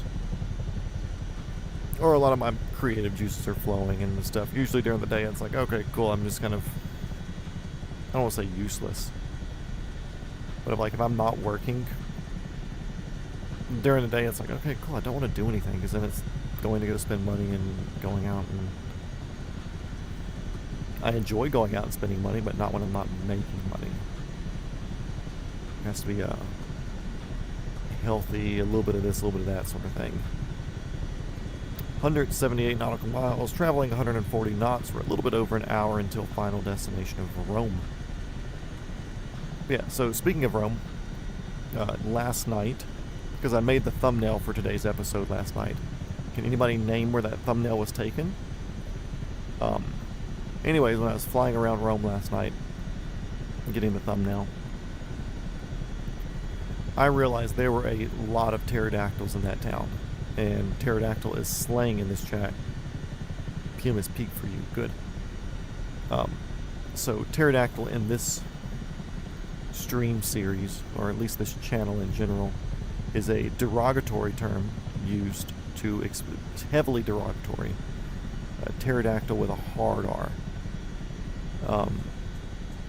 Used to explain whenever they have photogrammetry of different areas, or satellite view or aerial view or whatever that they use to make this data. A lot of times they also have, if it's a popular area, they have LiDAR scans. So while most of this is like very general LiDAR scanning and smoothing, for all of the hills and stuff out here to get the geography to be accurate like it is. It's LiDAR from space or something like that to give you a pretty good idea. But when you go over the cities, there are like the large light poles at big intersections in the city, big street signs, billboards, and stuff like that. All of those have also been LiDAR'd in, but like you don't see the pole, so you'll just have like if you look at like big interstate interchanges where they have like the big UFO lights on top of the poles to kind of like light up the whole interchange. They have those a lot in Rome there, where we're heading, and it's just like these floating UFOs, 200 feet off the ground with no pole going up to it. And I was flying around yesterday, I was just like following the interstates and stuff nice and low. I was like, dang, there are a lot of floaters around here, a lot of pterodactyls.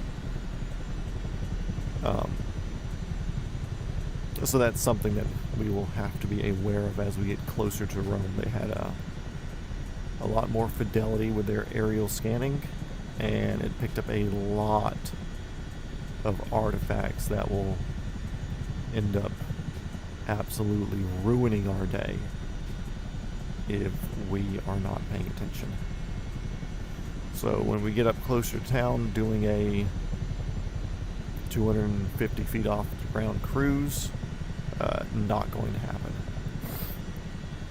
Is that water off to the left? A lake or something? Como's up north. This is just some sort of other lake. Oh no, it's forest. It's just green forest. Wow. Must be where the spaghetti trees are. Interesting. Yeah, it's just green forest on the map there. Interesting.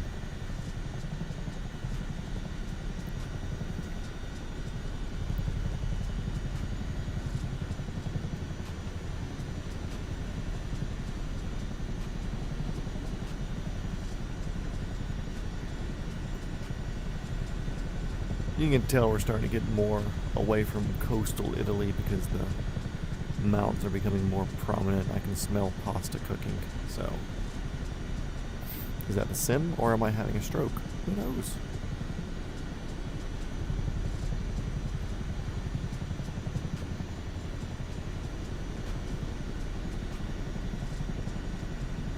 But I do want to fly over this mountain because it looks like it was probably a volcano at some point in its life.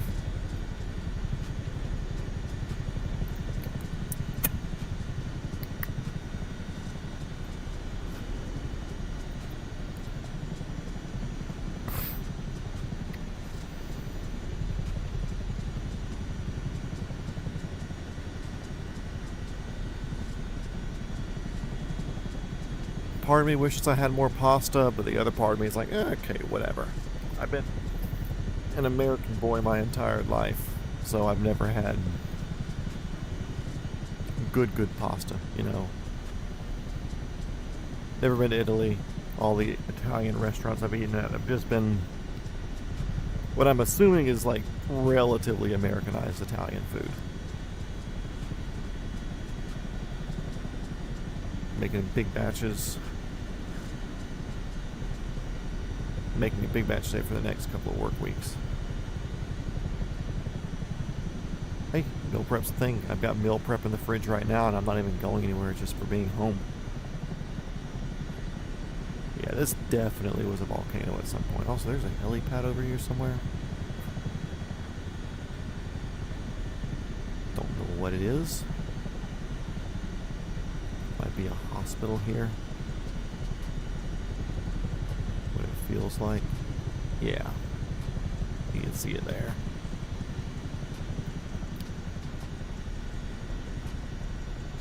Into the caldera we go.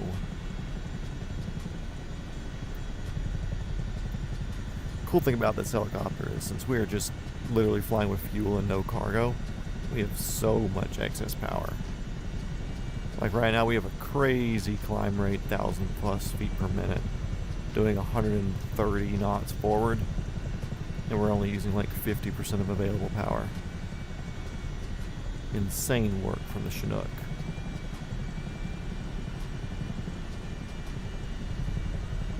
Of course, I don't know this is what it would perform like in real life, but I'm flying within parameters of being limited by power. So while it may not be real life performance, I'm still flying within allowable. Ooh, good little reveal here. I'm flying within allowable performance margins that I would have to follow in real life if I was watching the gauges and such. You're using box pasta?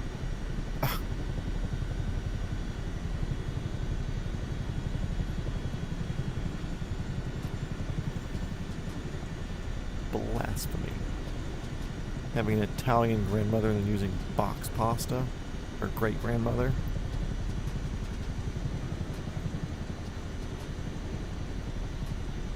Her fettuccine is trembling right now.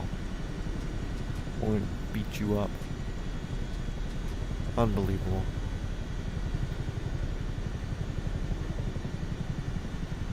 Hey, there's a little bit of V&E speed. 160 knots. Like 165, 170.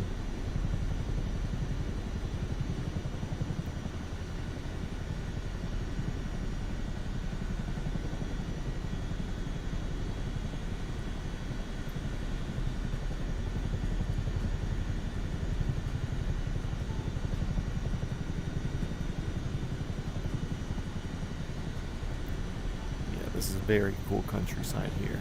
I like this. And this feels very different than everywhere else we've flown. So, lends credence to their diverse world claims. So if I had flown the rest of the countries recently, I could probably almost tell you like where we are just by what the landscape feels like. Like, that's how consistently different the sim's been so far.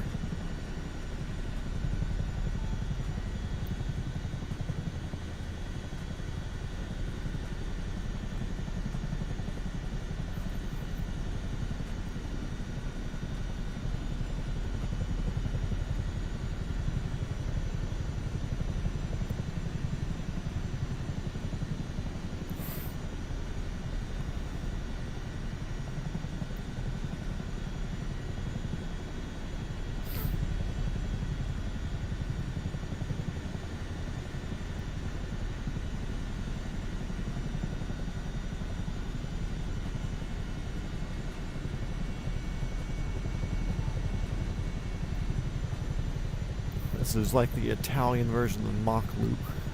I'm going to call it the spaghetti track.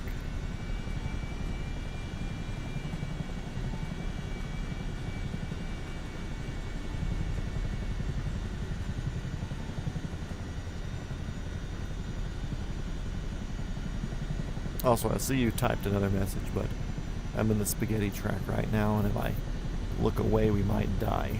So,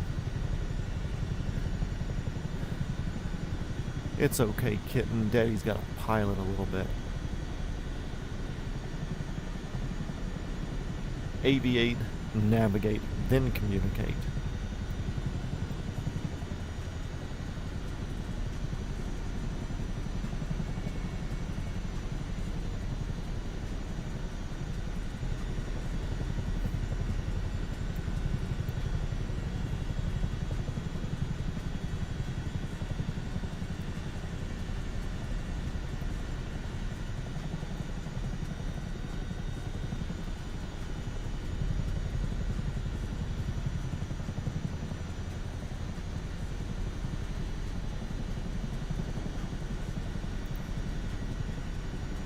Power lines.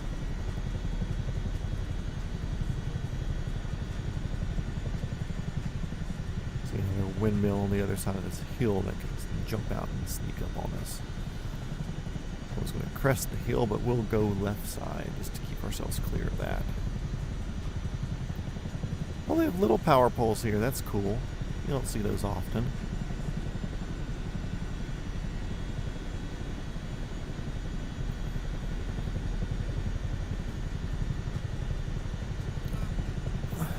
box pasta, it's just me, and it's just lunches. If I was cooking a nice dinner for another, I'd come correct with it.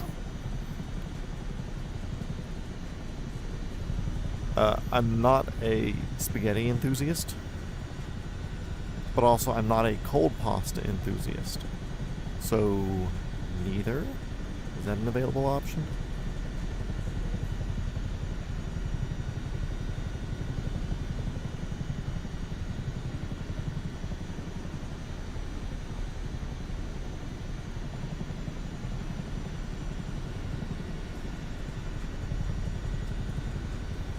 Another helipad up here that we're going to buzz, assuming it is another hospital.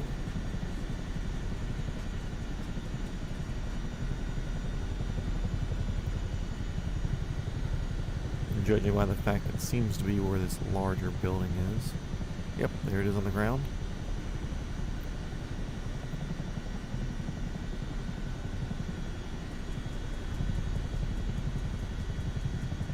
Palm trees.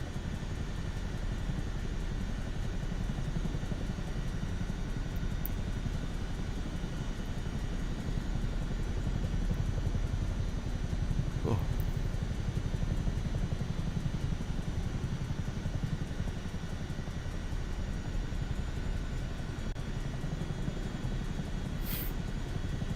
Another power line right next to these things? Wow. It's reckless, Italy. I expect better.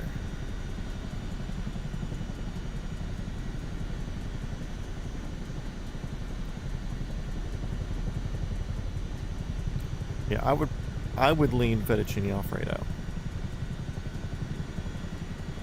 Just because, like I said, I'm a warm pasta person. I don't really care for cold pastas.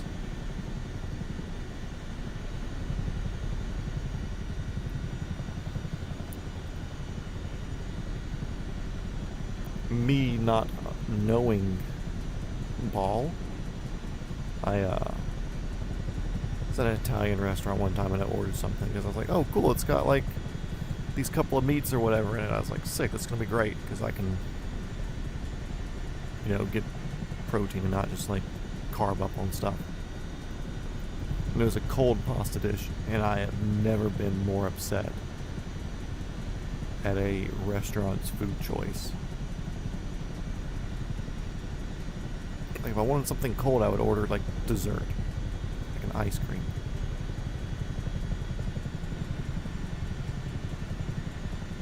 These people got a view looking that way, don't they?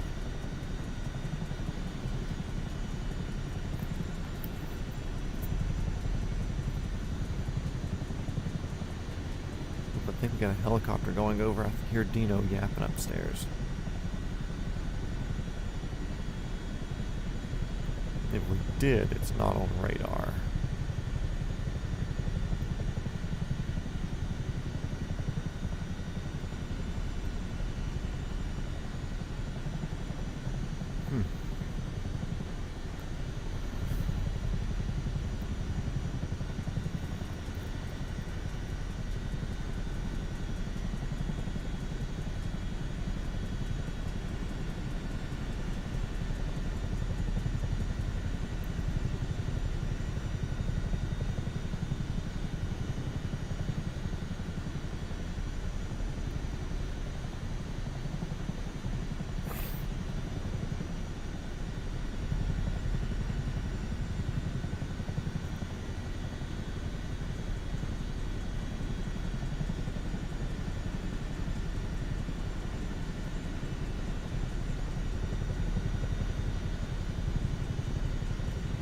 Yeah, Italy, not too bad.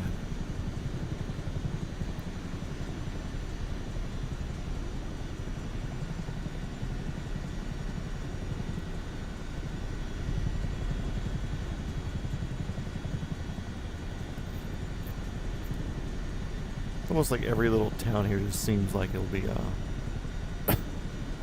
like as an American thinking of it as like cool traveling vacation, whatever. You know, everything's like, oh man, I bet a villa here would be nice. A little house here, a little cottage or cabin there would be nice. It's like every single location that I look at here. Of course, I don't speak spaghetti, so it would be hard to come out here and visit in a way that would be meaningful, other than just getting away, you know. But I do kind of like to be able to be a bit more fluent in a language, or to fit into a town or a city and not be like, oh wow, here's a dirty tourist coming through. Came here and doesn't even speak our language, but he's coming up here and boogering up old rural Italy with his nonsense. Oh look, they have a data center here. That might be what it is, I don't know. I wonder what would be all the way out here.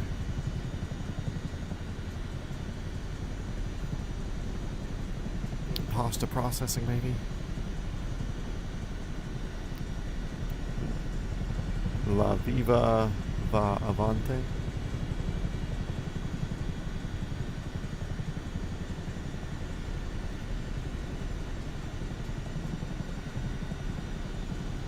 La Vida Va Avante.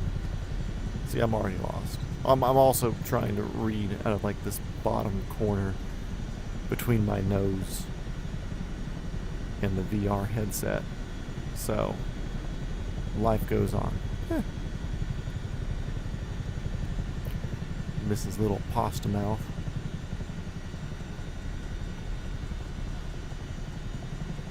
You know the language of the noodle.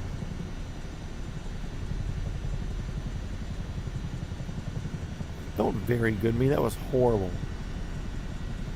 Anybody in Italy would have laughed at that pronunciation.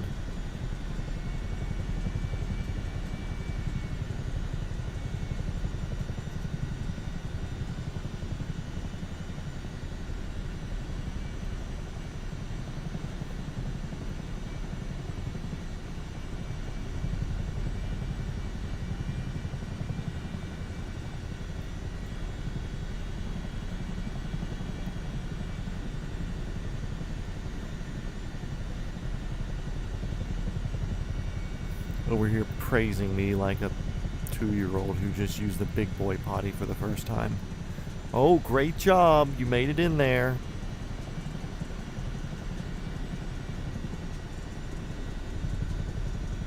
Is that a cloud or just a really, really sharp left on this mountain up here? Like a left edge.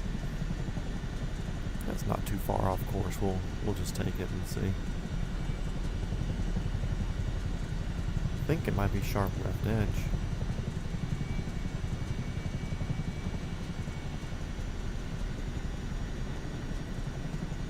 Beepity boppity boopity, spaghetti spaghetti, fettuccine, Ferrari.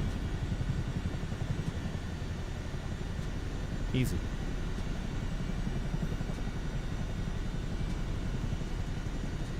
Don't see what the big deal is, you know?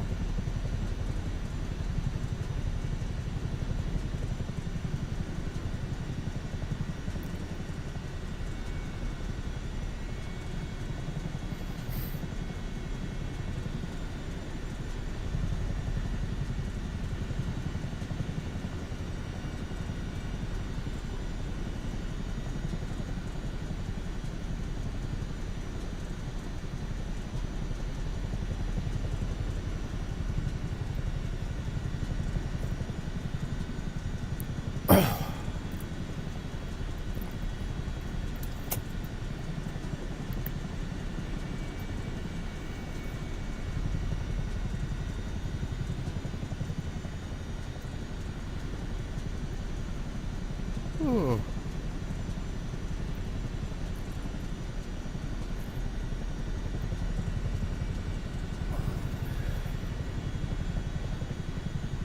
Georgian, on the other hand, their language looks wild. Just the way that the letters look crazy.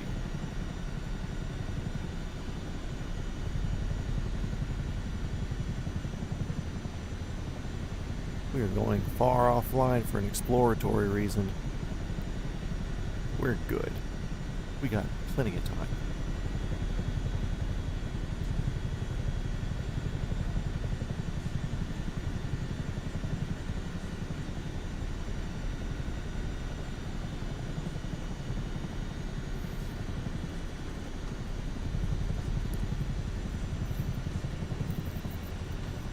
Georgian will be cool to learn. Any language would be cool to learn. Like, I tried Russian for a bit, lost my Duolingo streak, got mad, deleted the app.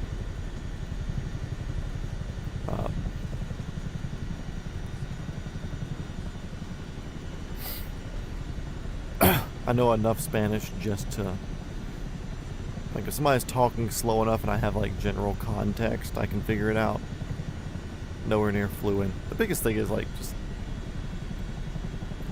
consistently speaking it with somebody is the key. And not just, like, bullshit exchanges.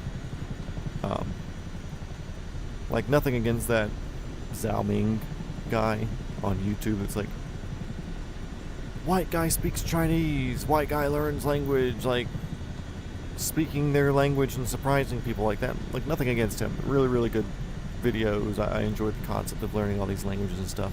Smart guy. Super smart. But he's definitely learned the trick, because regardless of what language you speak, a majority of conversation is like 200 sentences. Hey, how are you doing? Oh, good. Good to see you. I'm really enjoying it here. What was your name? My name's this. What do you suggest? What's your favorite food? Do you know which way to get to where?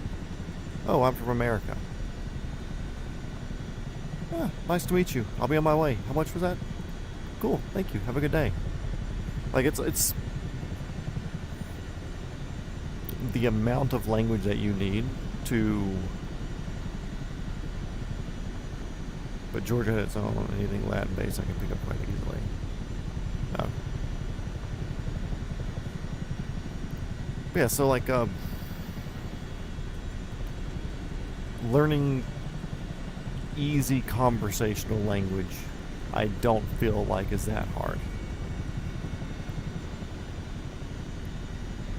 Becoming fluent in it, that's a different thing. But learning the conversational part and kind of how the language works and flows, that can point you very strongly in the direction of knowing what the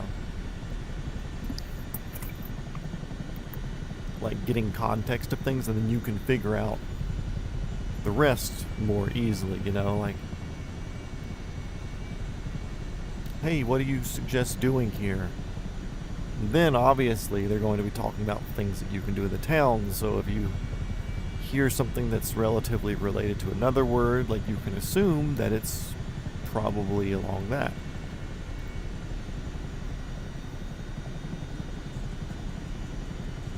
Park, like, okay, cool, it's a park, or somewhere like an amusement park, or...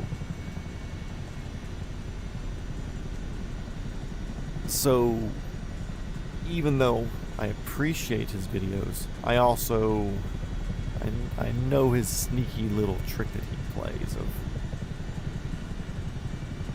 That is just a relatively tall mountain right there. Cool, we'll take the summit.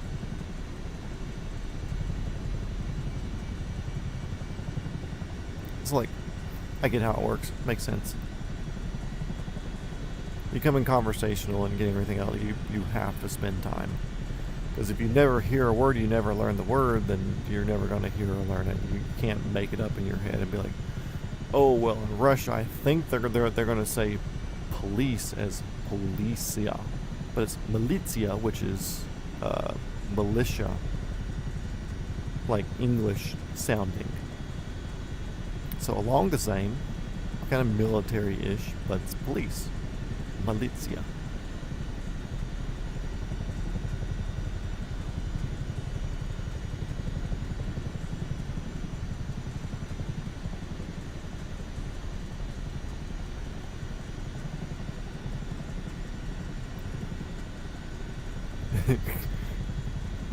Big gap between gingival. What autocorrect is that? Yeah, there's a huge difference between being fluent in a language and just having gingivitis.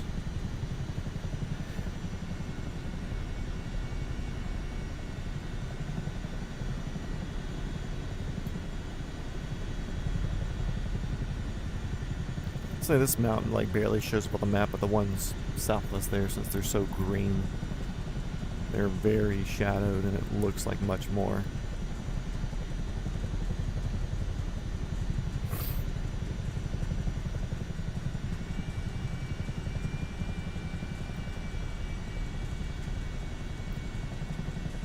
Cool power set, happy with the angles.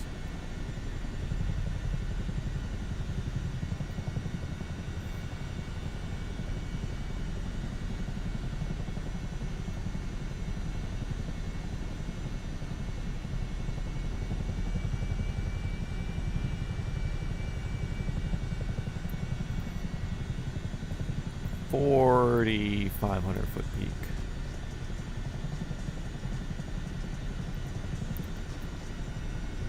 Okay, resume course.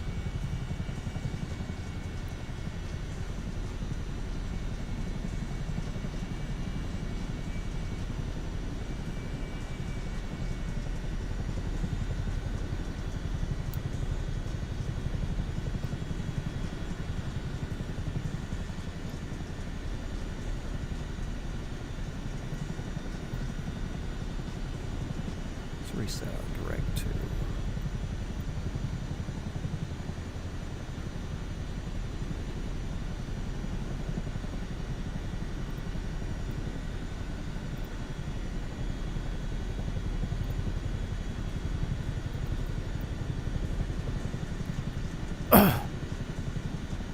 Oh yeah, top up there would have been a nice camping spot. Only downside, I assume it's probably windy.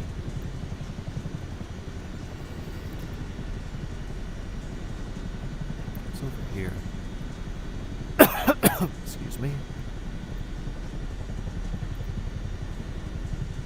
We'll see what's on the end of, not this ridge that we're about to fly over, this one over here. Looks like a tower of some sort.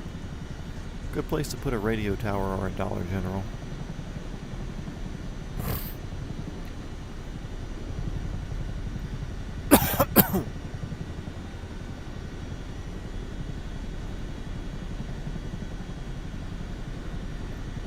Be a fun road right there. Like a Ferrari 360. Really, I'm a 348 guy. Most people don't like the 348. I'm a 348 enthusiast. 348 TS. The Targa. Or even a solid hardtop would be cool.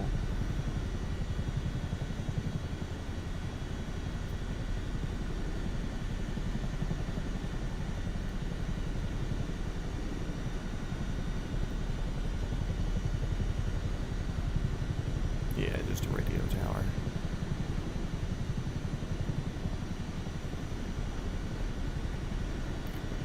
There's your 5G, people. You can download dog and cat videos so much faster now. That doesn't matter because you should be using it to watch a multi-shot match stream.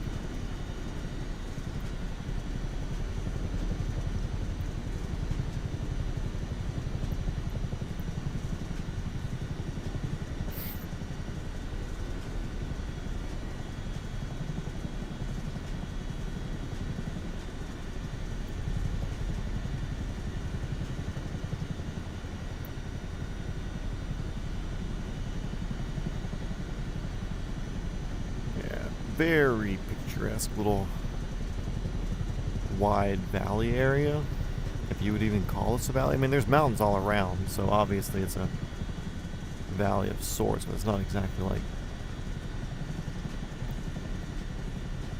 one mountain range on either side. An expanded valley. I'm sure there's a geographical term that directly explains what I'm seeing. I can't be bothered with that right now.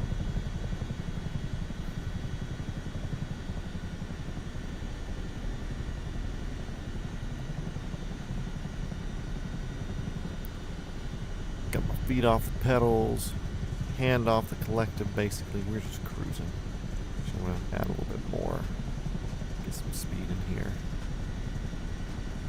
106 miles to go. We're traveling 135 knots. So about 40 minutes until Rome.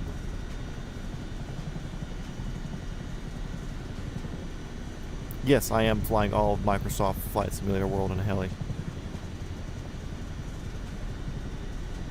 And we are episode 69 right now. Nice. But yep, started in Georgia, here in the United States, at my home airport. Went all the way up to Alaska. We jumped over the Bering Strait up there. And when I say jumped, I mean we flew it. We're not skipping anything.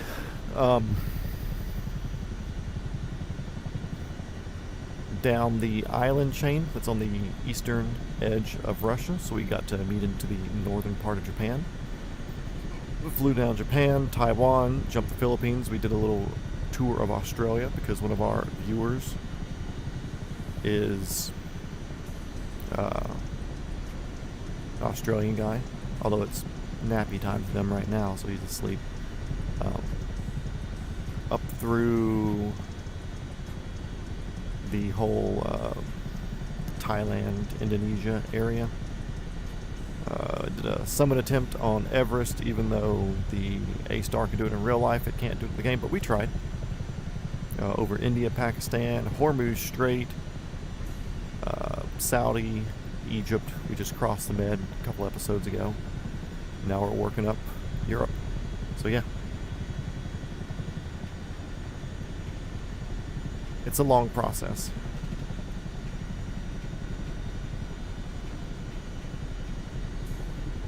Yeah, I don't even want to do a 5-hour flight, but here I am. No, I started as a time-killing project because I spend more money on Amazon from like 6 p.m. to midnight. And my day job is intermittent, working in the film industry, doing firearms and props and stuff for that. It's like, cool, I didn't have a show I was working on, didn't want to spend any money, might as well fly around the world in a helicopter and do like 2 to 3 hours a night.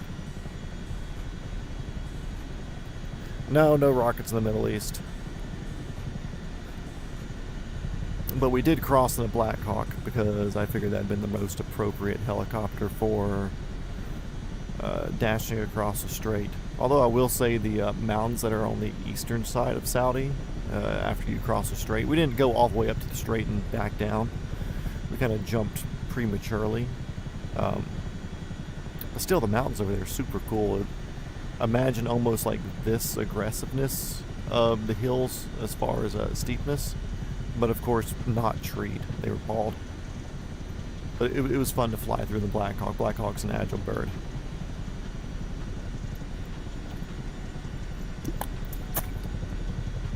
But we might be doing some sort of rocket stuff soon.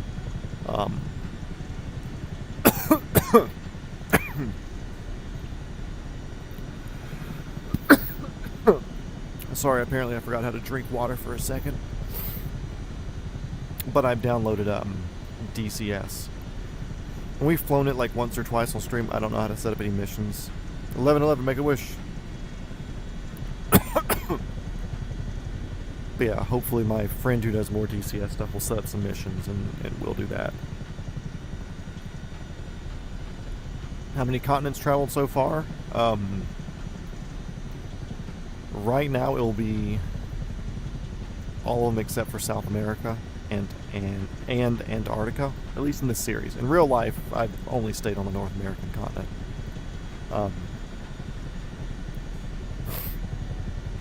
But here in the sim, we're going to touch all of them except for Antarctica. It's not worth it for me to add 50 days to a series to go all the way down South America, do a crazy like 5-hour across the water flight to see Antarctica, and then turn around and do a 5-hour flight across the water to get back to South America and fly all the way back up. But instead of stopping in Georgia once we get back and fly down the East Coast, I am going to jump the island, change the Bahamas down to South America real quick, and then come back up through Central America. So I'm adding a self-imposed like 10 to 15 day edition just to hit all the continents except Antarctica. But that's my own doing. That's my own fault. But we've done everything so far. So we've North America, Asia, Australia, Central Asia area, Africa. We touched that just a little bit because we did Egypt and going out towards Benghazi. We didn't do Benghazi. We're going to do like a military spot day in another series. But yeah, we did Australia. We did like 12 days in Australia. And of course, the 12 days in Australia, not that bad, but it's the 12-day detour that also sucks up time. Right now, we could have been back in the U.S. by now. By far. We could almost be done. If I wasn't doing South America, and if I didn't do Australia, we could pretty much be done now. But yeah, we're landing at airports, and I've got them all marked on my Google Maps here in real life. And whenever we spawn back in for the next episode, we spawn back in at the same airport that we landed at. In the same spot or around the same spot, or either way, there is no gap missed. Although we're not doing the same helicopter every day because that would be boring and I like the variety. Today we're in a Chinook, but yeah, it's like we finish our trip one day, drop that helicopter off. The next time we spawn in, we pick a new helicopter, try not to repeat, and just move forward 3-ish hours at a time.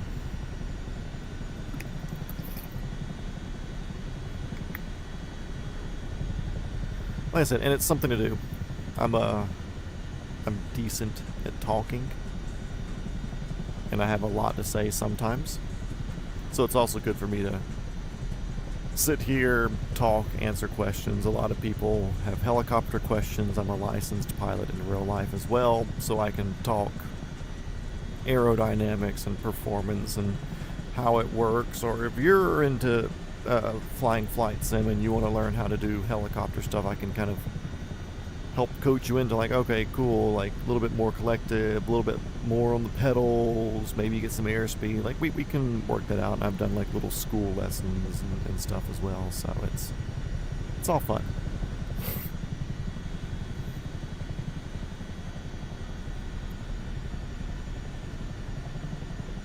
Yeah, there are places that we've seen. For anybody rewatching this later, he said exploring the world and then choosing where to travel in real life. Yeah, that's for sure. There are some places that I've seen as we've been going around, and I wouldn't put me on the spot to be like, ooh, where? This is episode 69 of 69 of like 3 to 4 hour episodes. I don't remember everywhere we've been. But like even flying through Italy here, it's like this town might not be as nice as some of the ones we were flying over earlier, just because this is a very wooded area and your view might not be as good. But some of those other like more bald mountains in the, I would assume, more wine country, be super cool to get into and have that sort of view. What are some other places? East coast of Australia, absolutely lovely. I love the east coast of Australia. It's something I'd like to go out there and do. And the viewer that we have that's from Australia that convinced me to go down there, he actually works at a helicopter company out there. So like I could get out there and actually get to ride and maybe even wiggle the sticks in the helicopter in Australia. This is a big caldera right here. This mountain right here is curved. This is a volcano. Was a volcano. Look at that. It's gotta be. Anyways, eastern coast of Australia is sick. Japan, amazing anyways. I'd love to go there, just for the automotive type things. I feel like there's going to be a lot of places in Europe that we're flying through that I'm going to want to see. Thailand had a couple of neat areas. We didn't spend too much time exploring, because at the end of the day, if we were to zigzag exploring around, we would still be in Japan right now. We would have not have made it that far just because there's so much to see. So we kind of have to straight line to get any sort of thing done in this series. But I do try to set our paths over areas that could be neat to go or neat to see. What else would be neat? The Nepalese area, Nepal, around Mount Everest, would be wild just because of the scale of that. Being a U.S. person, you know, volcano series would be fun. Just the scale of the Himalayan mountains would be very, very cool to see and experience in real life. What else would be a neat place? We really didn't touch mainland Russia. We just did like extremely remote eastern Russia. Yeah, there's a handful of places where it's like you had no idea the geography of some of these places looks like what it does.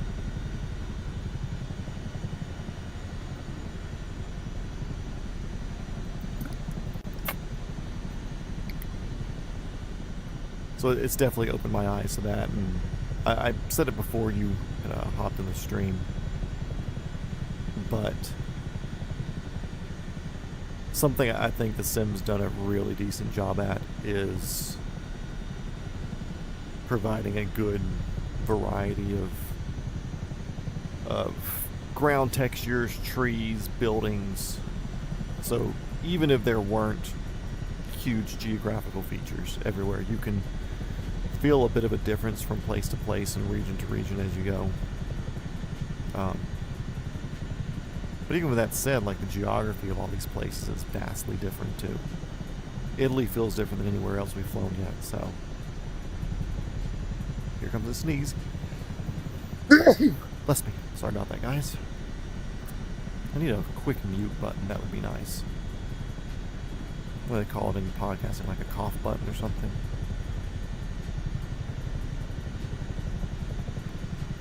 Dino, you're back. Come on, bud, get up here. Dino, come on. Dino, come on, where you been? Where you been, bud? Get up here. There he is. I know, bud. Thank you. Thank you. You bumped the collector, but it's okay. If we die, I'll restart for you. Good boy. Oh, yes, you are. Thanks for licking the headset. I'm sure it tastes like good plastics, doesn't it? Okay, don't bump the collective. There you go. Thank you. Oh, you're licking my collective hand. That's much appreciated. Leaving the door open for Dino is a very cool thing. I like him. He's a cool fella.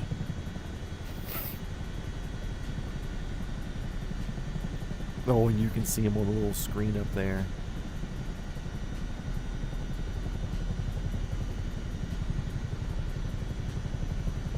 Yeah, shenanigans sessions are fun. I also do the EMS sessions, which will be like their full episodes, which you'll see that in the title and thumbnail, of course. Start a VIP one too, where it's like, hey, you're a VIP helicopter. Oh.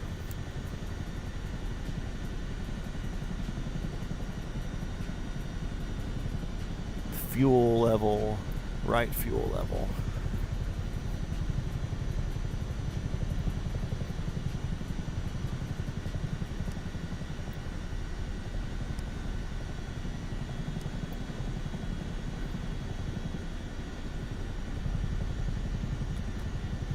Cool. Resolved. Which we got plenty.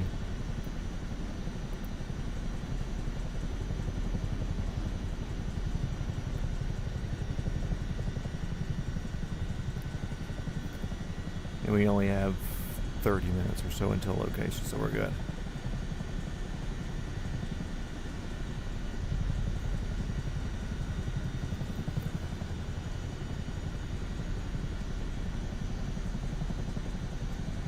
I forgot about the Jurassic Park episode, and that was just a few episodes ago.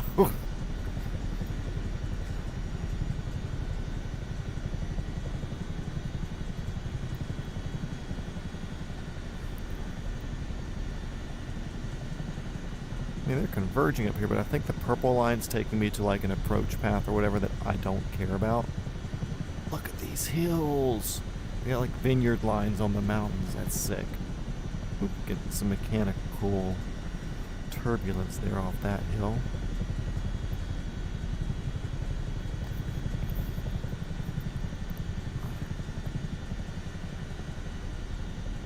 Gonna text or an email. Email.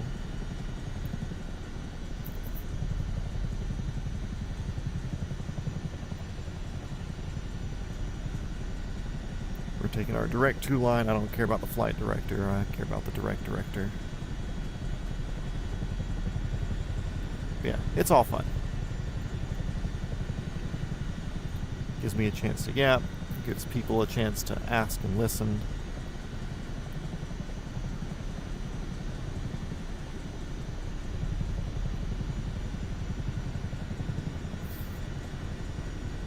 And it gives me something to do. Keeps me from going crazy for the most part.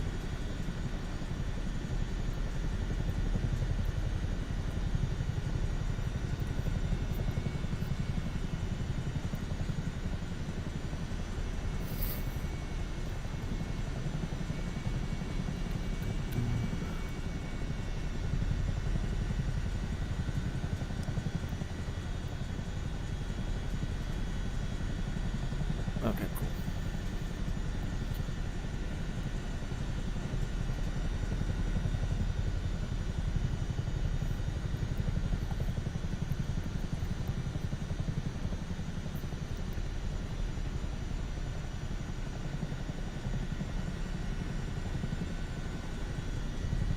Yeah, we're getting close. Rome will be there 11:45, 15. We'll be there before noon. And I may just call it a day. I mean, we're going to finish this episode there anyways, but I don't think I'm going to push any further. Even though I think Naples would be in reach before sunset. I don't know if I want to be on here for this long. I'm gonna give my eyes a rest, you know. Go outside, get some sunlight, play with the dog.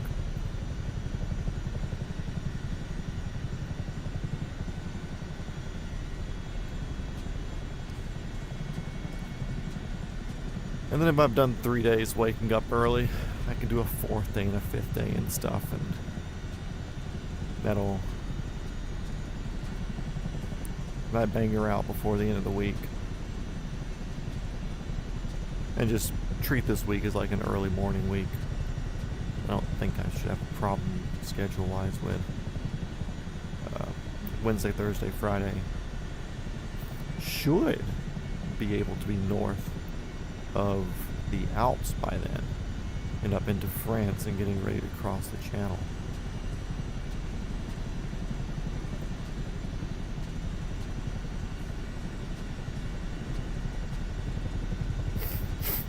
And also what I think we're going to do, I did a test last night, still didn't seem to work. No, I'll do it off camera. I need to do some testing with the 225, the Super Puma, to see what sort of condition it looks like it's in, if they fixed the model yet or not. I got a suggestion from somebody on one of the Discords.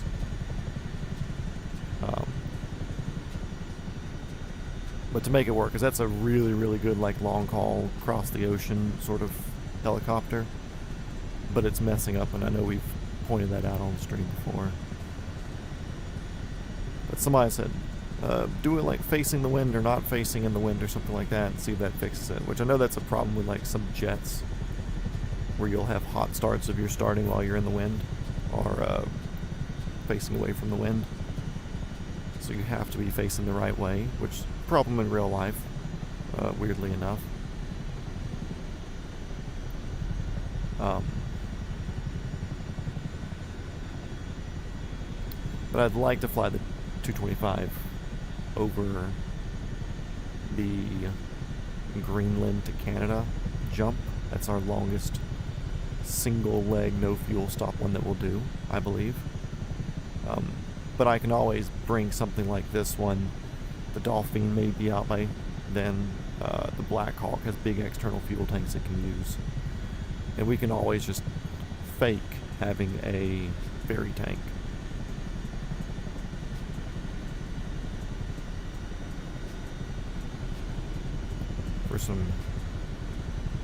For singer sunbathing, well, don't sing too loud, your neighbors might watch. Oh, somebody's outside, they're barking again. If y'all can hear that, I'm not sorry. Dogs are dogs.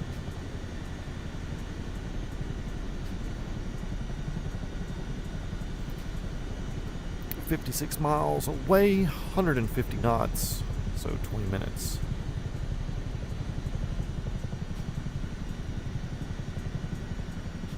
Actually less, but it's better just to think of it as miles per hour and not try to do conversions. Close enough to 20 minutes where that's going to be what we're saying.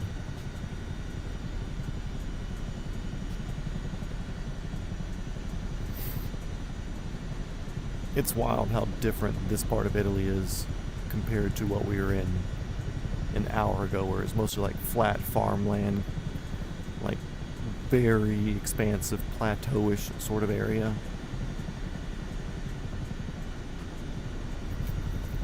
We'll take this little canyon up here. It looks like it'll be in line with our goals.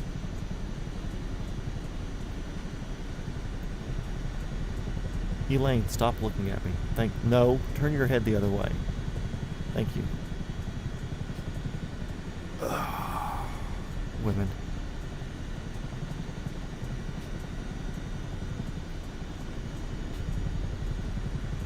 Yeah, these are definitely feel more like valleys compared to that last one we were in, because this is more intimately surrounded by the mountains. Power line cuts there are wild, though. Imagine just going around the edge. Well, also, I mean, like, people probably don't want power lines going through their property, so I can understand opting to send them through the forest.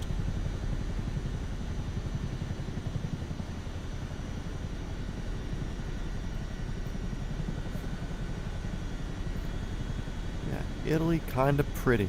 Who would have thunk? But when the country's like shaped like a stiletto boot, like a high fashion, high heel, make your legs and butt look good sort of boot, like you kind of expect the country to look good. I don't know of any other countries that are shaped like boots that aren't pretty. I think all boot countries just kind of exist in a pretty state. It's science, right? Nobody can prove me wrong.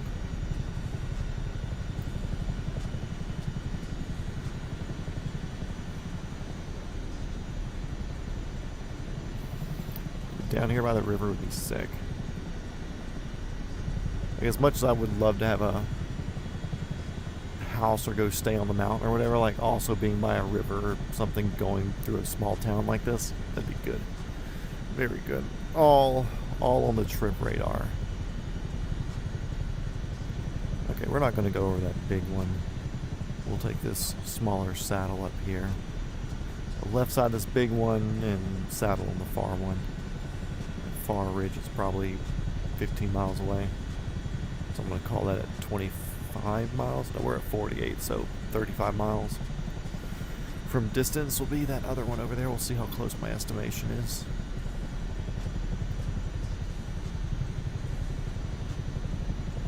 Hard to gauge distances in the game, I'll say that, unless you have like a known size of an object. Like airport's easier because you know what your altitude over the ground is, hopefully. You know how long the runway is, generally, if not exactly, because you should have that airport information in real life if you were doing it. What is that little town on the hill? Look at that. We're gonna do an orbit over this.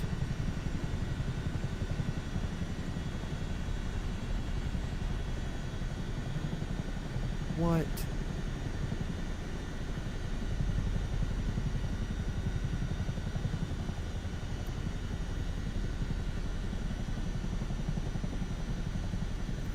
this had to have been like some sort of old hilltop fort or something that just still exists. That is cool.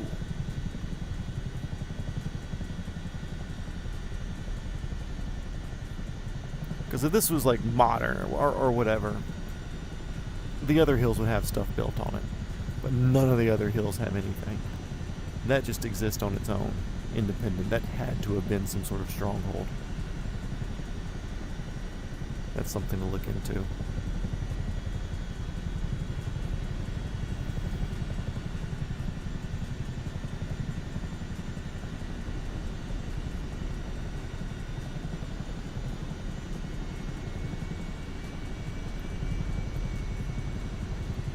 Okay, anyways.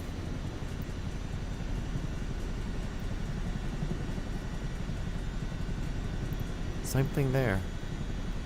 Very grown up on top of that hill.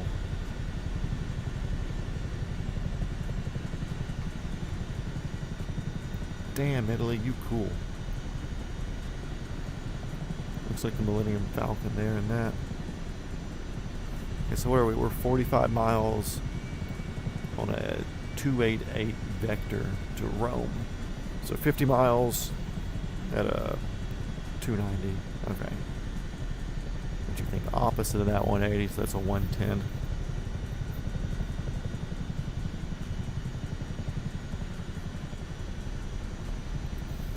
Try to remember that so that way I can come back and examine it later. Ooh, I see Mediterranean Sea. We've been kind of driving up the peninsula, but not directly up a coast or directly across, kind of like at an angle to where we weren't going to see the Med until we got here anyways. So we're definitely getting close.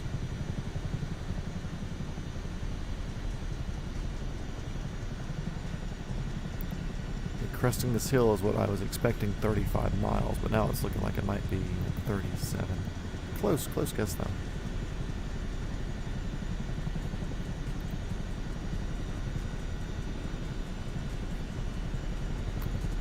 £3,500 of fuel left. We're good. We're burning.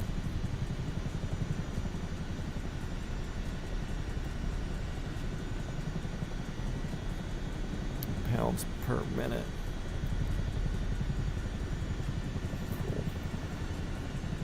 Cool.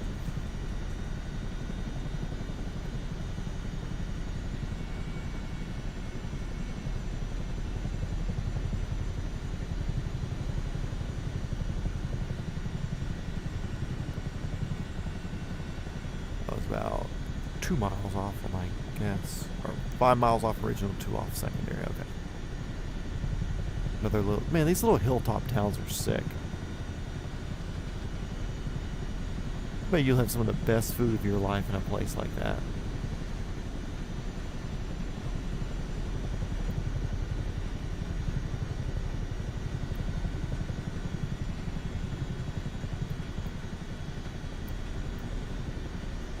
Oh, we're back in the spaghetti loop again. Let's go.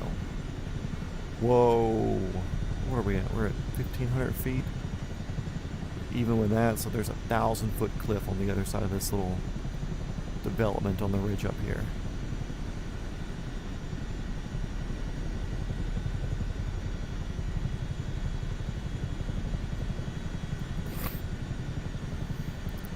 Do a Ferrari ripping this road? Yeah, pure Italian.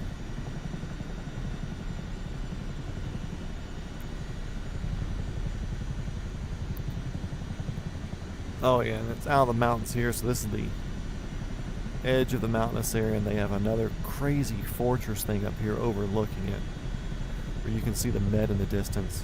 This would be a cool one. It'd be neat being like in the mountains itself, but also just having the vast looking over everything. Nice. What are we? We are 36 miles at a 113 radial. Okay.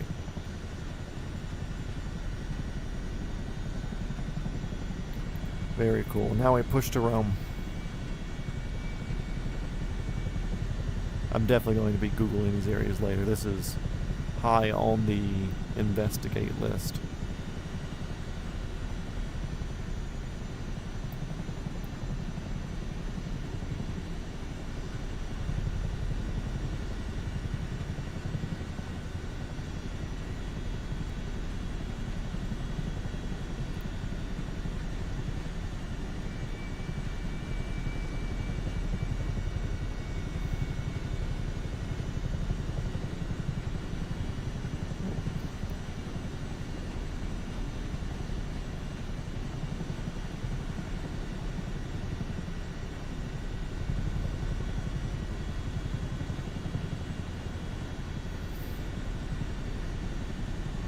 we will definitely not be doing shenanigans. I will have to use the little pilot's room as soon as we land and shut down. So be prepared for a quick stop of the stream once we turn off. Woke up, had my morning cup of water, had my morning cup of orange, ginger, something juice with my collagen in it. And I've drank half of that bottle of Smart Water, which is my well water, just in a Smart Water bottle. Oh yeah, we're feeling it.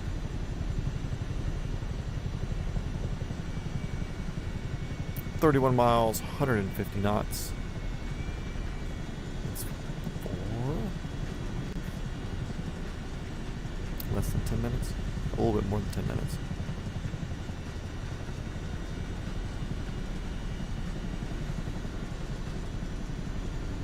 It's still wild to me that you live on Long Island and have bad cell signal.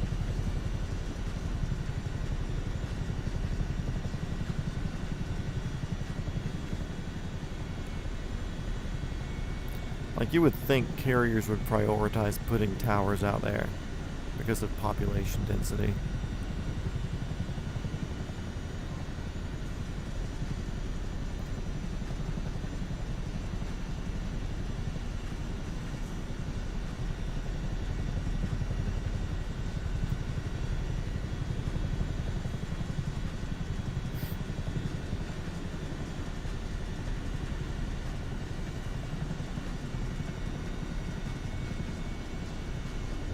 There's still some little rolling hill type things out here, but nothing like what we just came out of. Like another little mountaintop hill up here. Hilltop, mountaintop subdivision, hilltop subdivision. But this is a much more pop because we're in Roman suburbs-ish now. Rome's still 25 miles away from whatever this is up here. So in any American city, that would be considered suburbs, but this might even be a completely different town. It looks like there's something on the top of this hill here, which we'll kind of zigzag a little bit going in. I don't think we're adding too much time per se.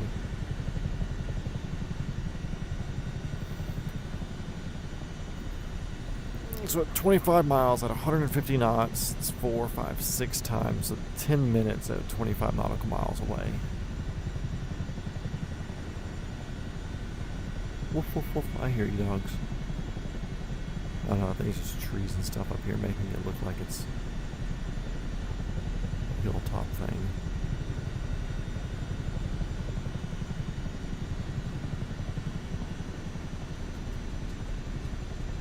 Nah, not worth it. Back on course.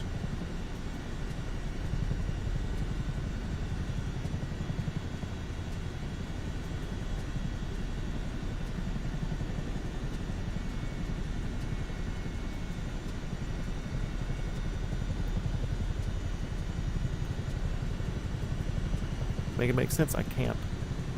If it made sense, it would just, be the way I say because I speak truth. Okay, that is a big hole in the ground though. I do want to check that out.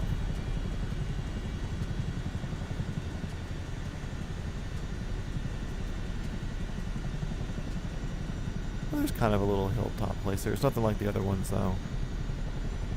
Close to the Rome, sure, but not as majestic. You can definitely tell old town design with how close everything was built. Round building on the corner. This is definitely another caldera lake.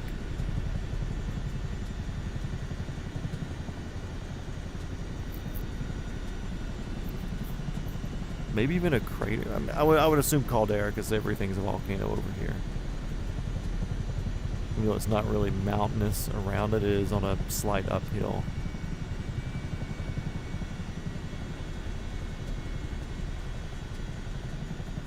Very cool.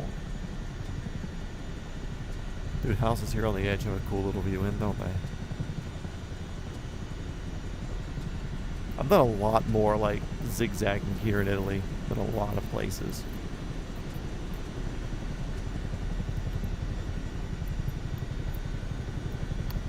And I think that's European. Look at this. See, look at this. I don't think I can go under that bridge, though. It looks like it's too weird.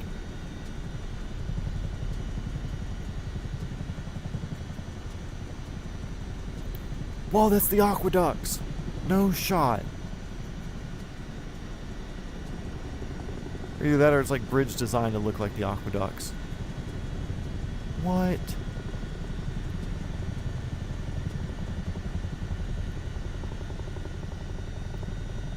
Look at that church there, too.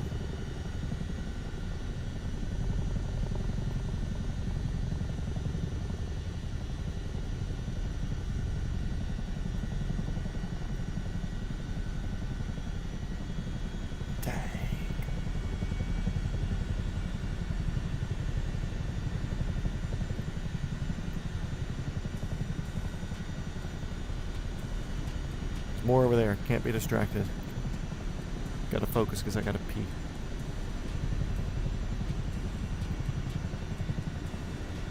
Yeah, Italy's on the list. Straight up.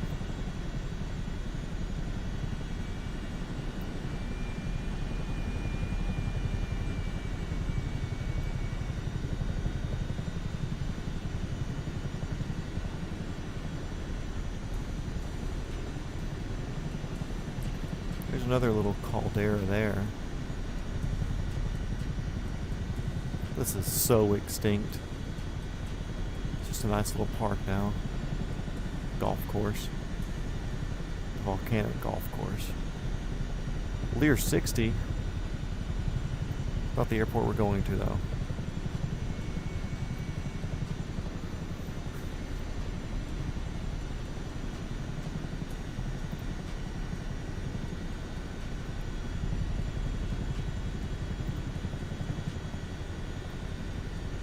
Focus, focus, focus.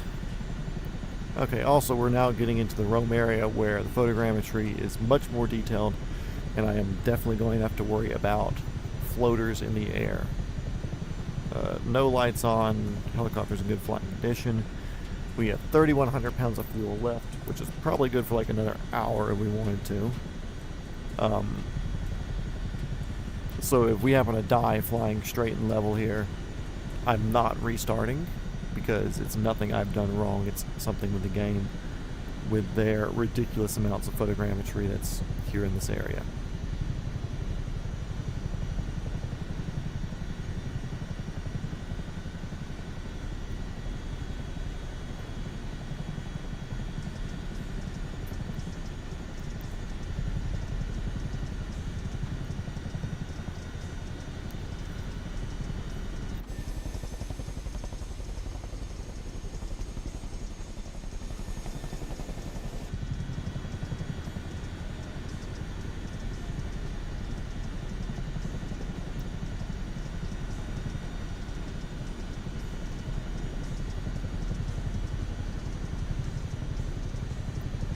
All the orchards and everything here, like you can see individual trees in the orchard that are photogrammetry.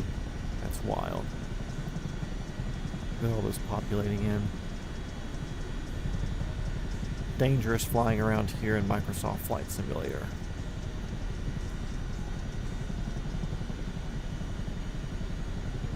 Okay, that's Roman areas. I think I can even see the Vatican way out there, which, by the way, that's where our thumbnail was taken.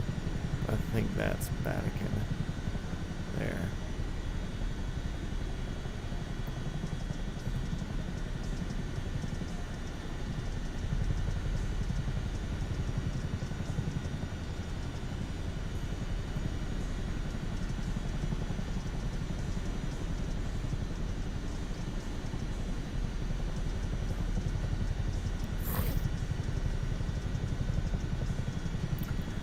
Airport, 12 miles away. Rome International Helicopter 420 Foxtrot Whiskey, 12 miles to the east, inbound information, Bravo, full stop.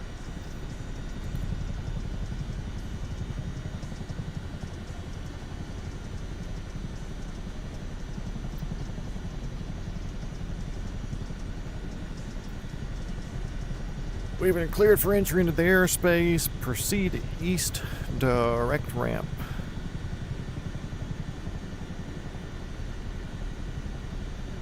We'll give ourselves a 3-0 heading for now. Looking for 40 Foxtrot Whiskey, turn right heading 300, maintain at or below 1,000 feet VFR.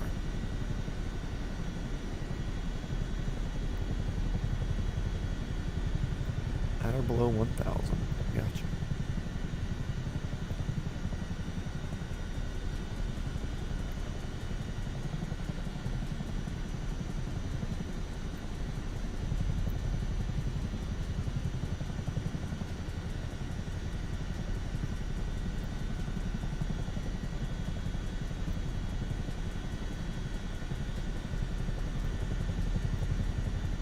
Yeah, we're going to try to stay at least above 500 feet AGL till we get on an approach into the airport, just to avoid any sort of photogrammetry, LiDAR, pterodactyls that jump up and bite us.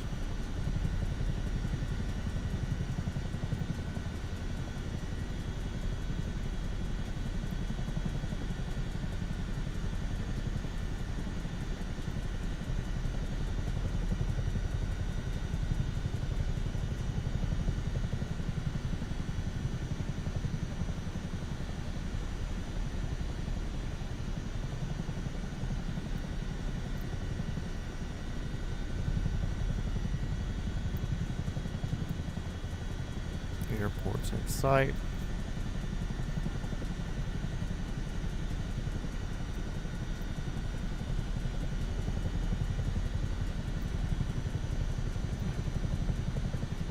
Let me see the airport, damn it.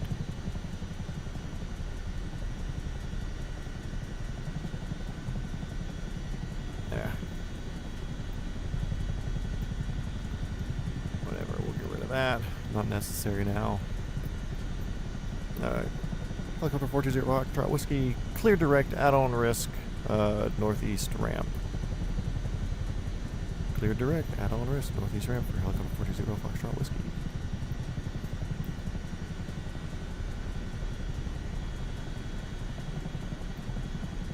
Okay, 700 feet, we're going to keep that till we see our landing spot, that way we don't have to go lower into all this crap. You can see the floating trees and stuff above the roads there. You have power lines and stuff that we're getting scanned into, so there's a whole bunch of floaters just ready to screw you.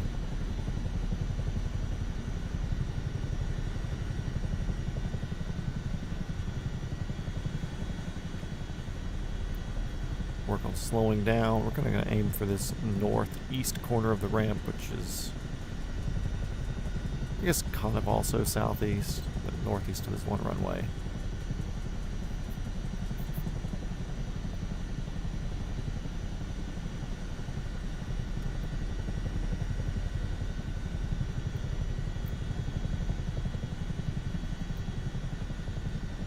Still doing 100 knots.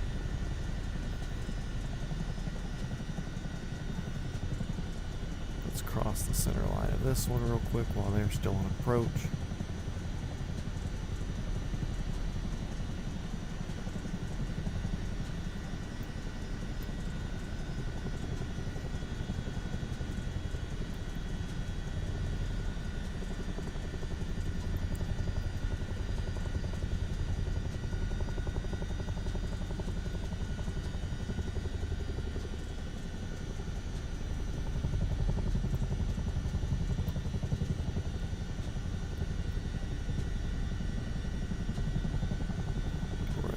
This concrete pad.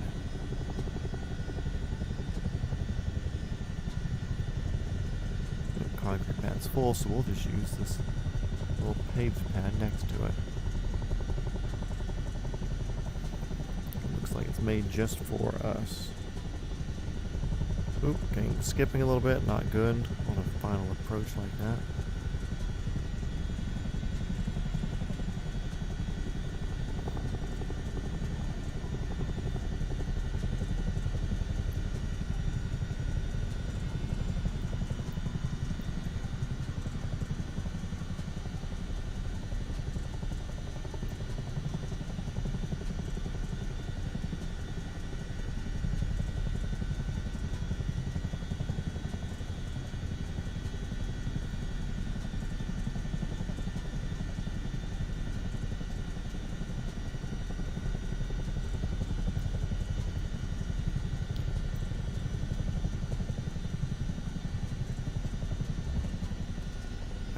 down, front wheels down, parking brake on.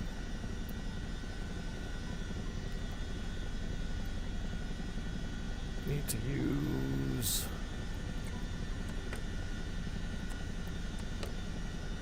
Bring that down to ground idle. Why am I short all of a sudden?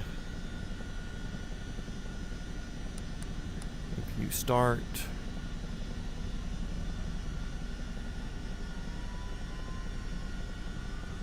If I get running.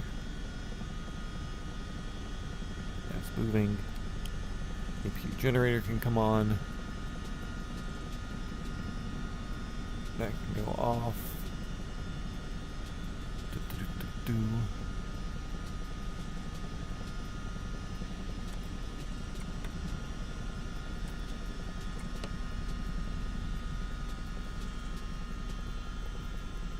Engines are in the process of shutting down. They still have a little bit of N1 percentage. Once it's at 0, we know we have a successful shut-off. Temperatures will continue spinning down. N1s are dead. That's what I'm looking for. Turn pumps off.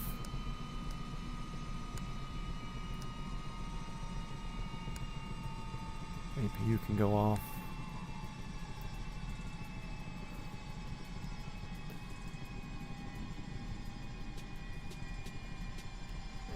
Cool. Does this thing have a rotor brake? I don't think it has a rotor brake. If it does, it's probably something that's not mechanical. Honestly, never looked in this thing.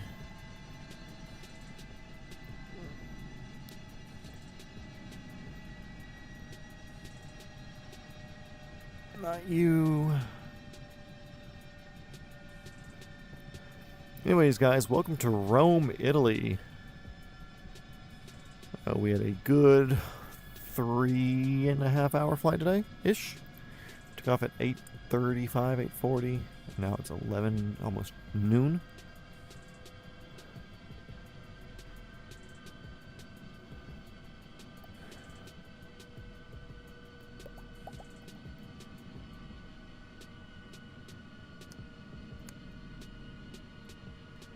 Yeah, I don't know if there is a rotor brake. Tough luck. Anyways, those can go off, that can go off. That can go off. POE can go off. And I'm going to shut the battery off. Cool. Shift C. Thank you, everybody, for watching. We'll probably do this again on Wednesday morning, so expect that. Until then, everybody fly safe, blue skies and tailwinds, or whatever. If you're in a helicopter, headwind when you're taking off, at least. And yeah, have a good rest of your day. Go get some sunshine. Stop watching a stream. Anyways, adios, and I will see you guys later as soon as I can find my mouse and turn this off. There we go.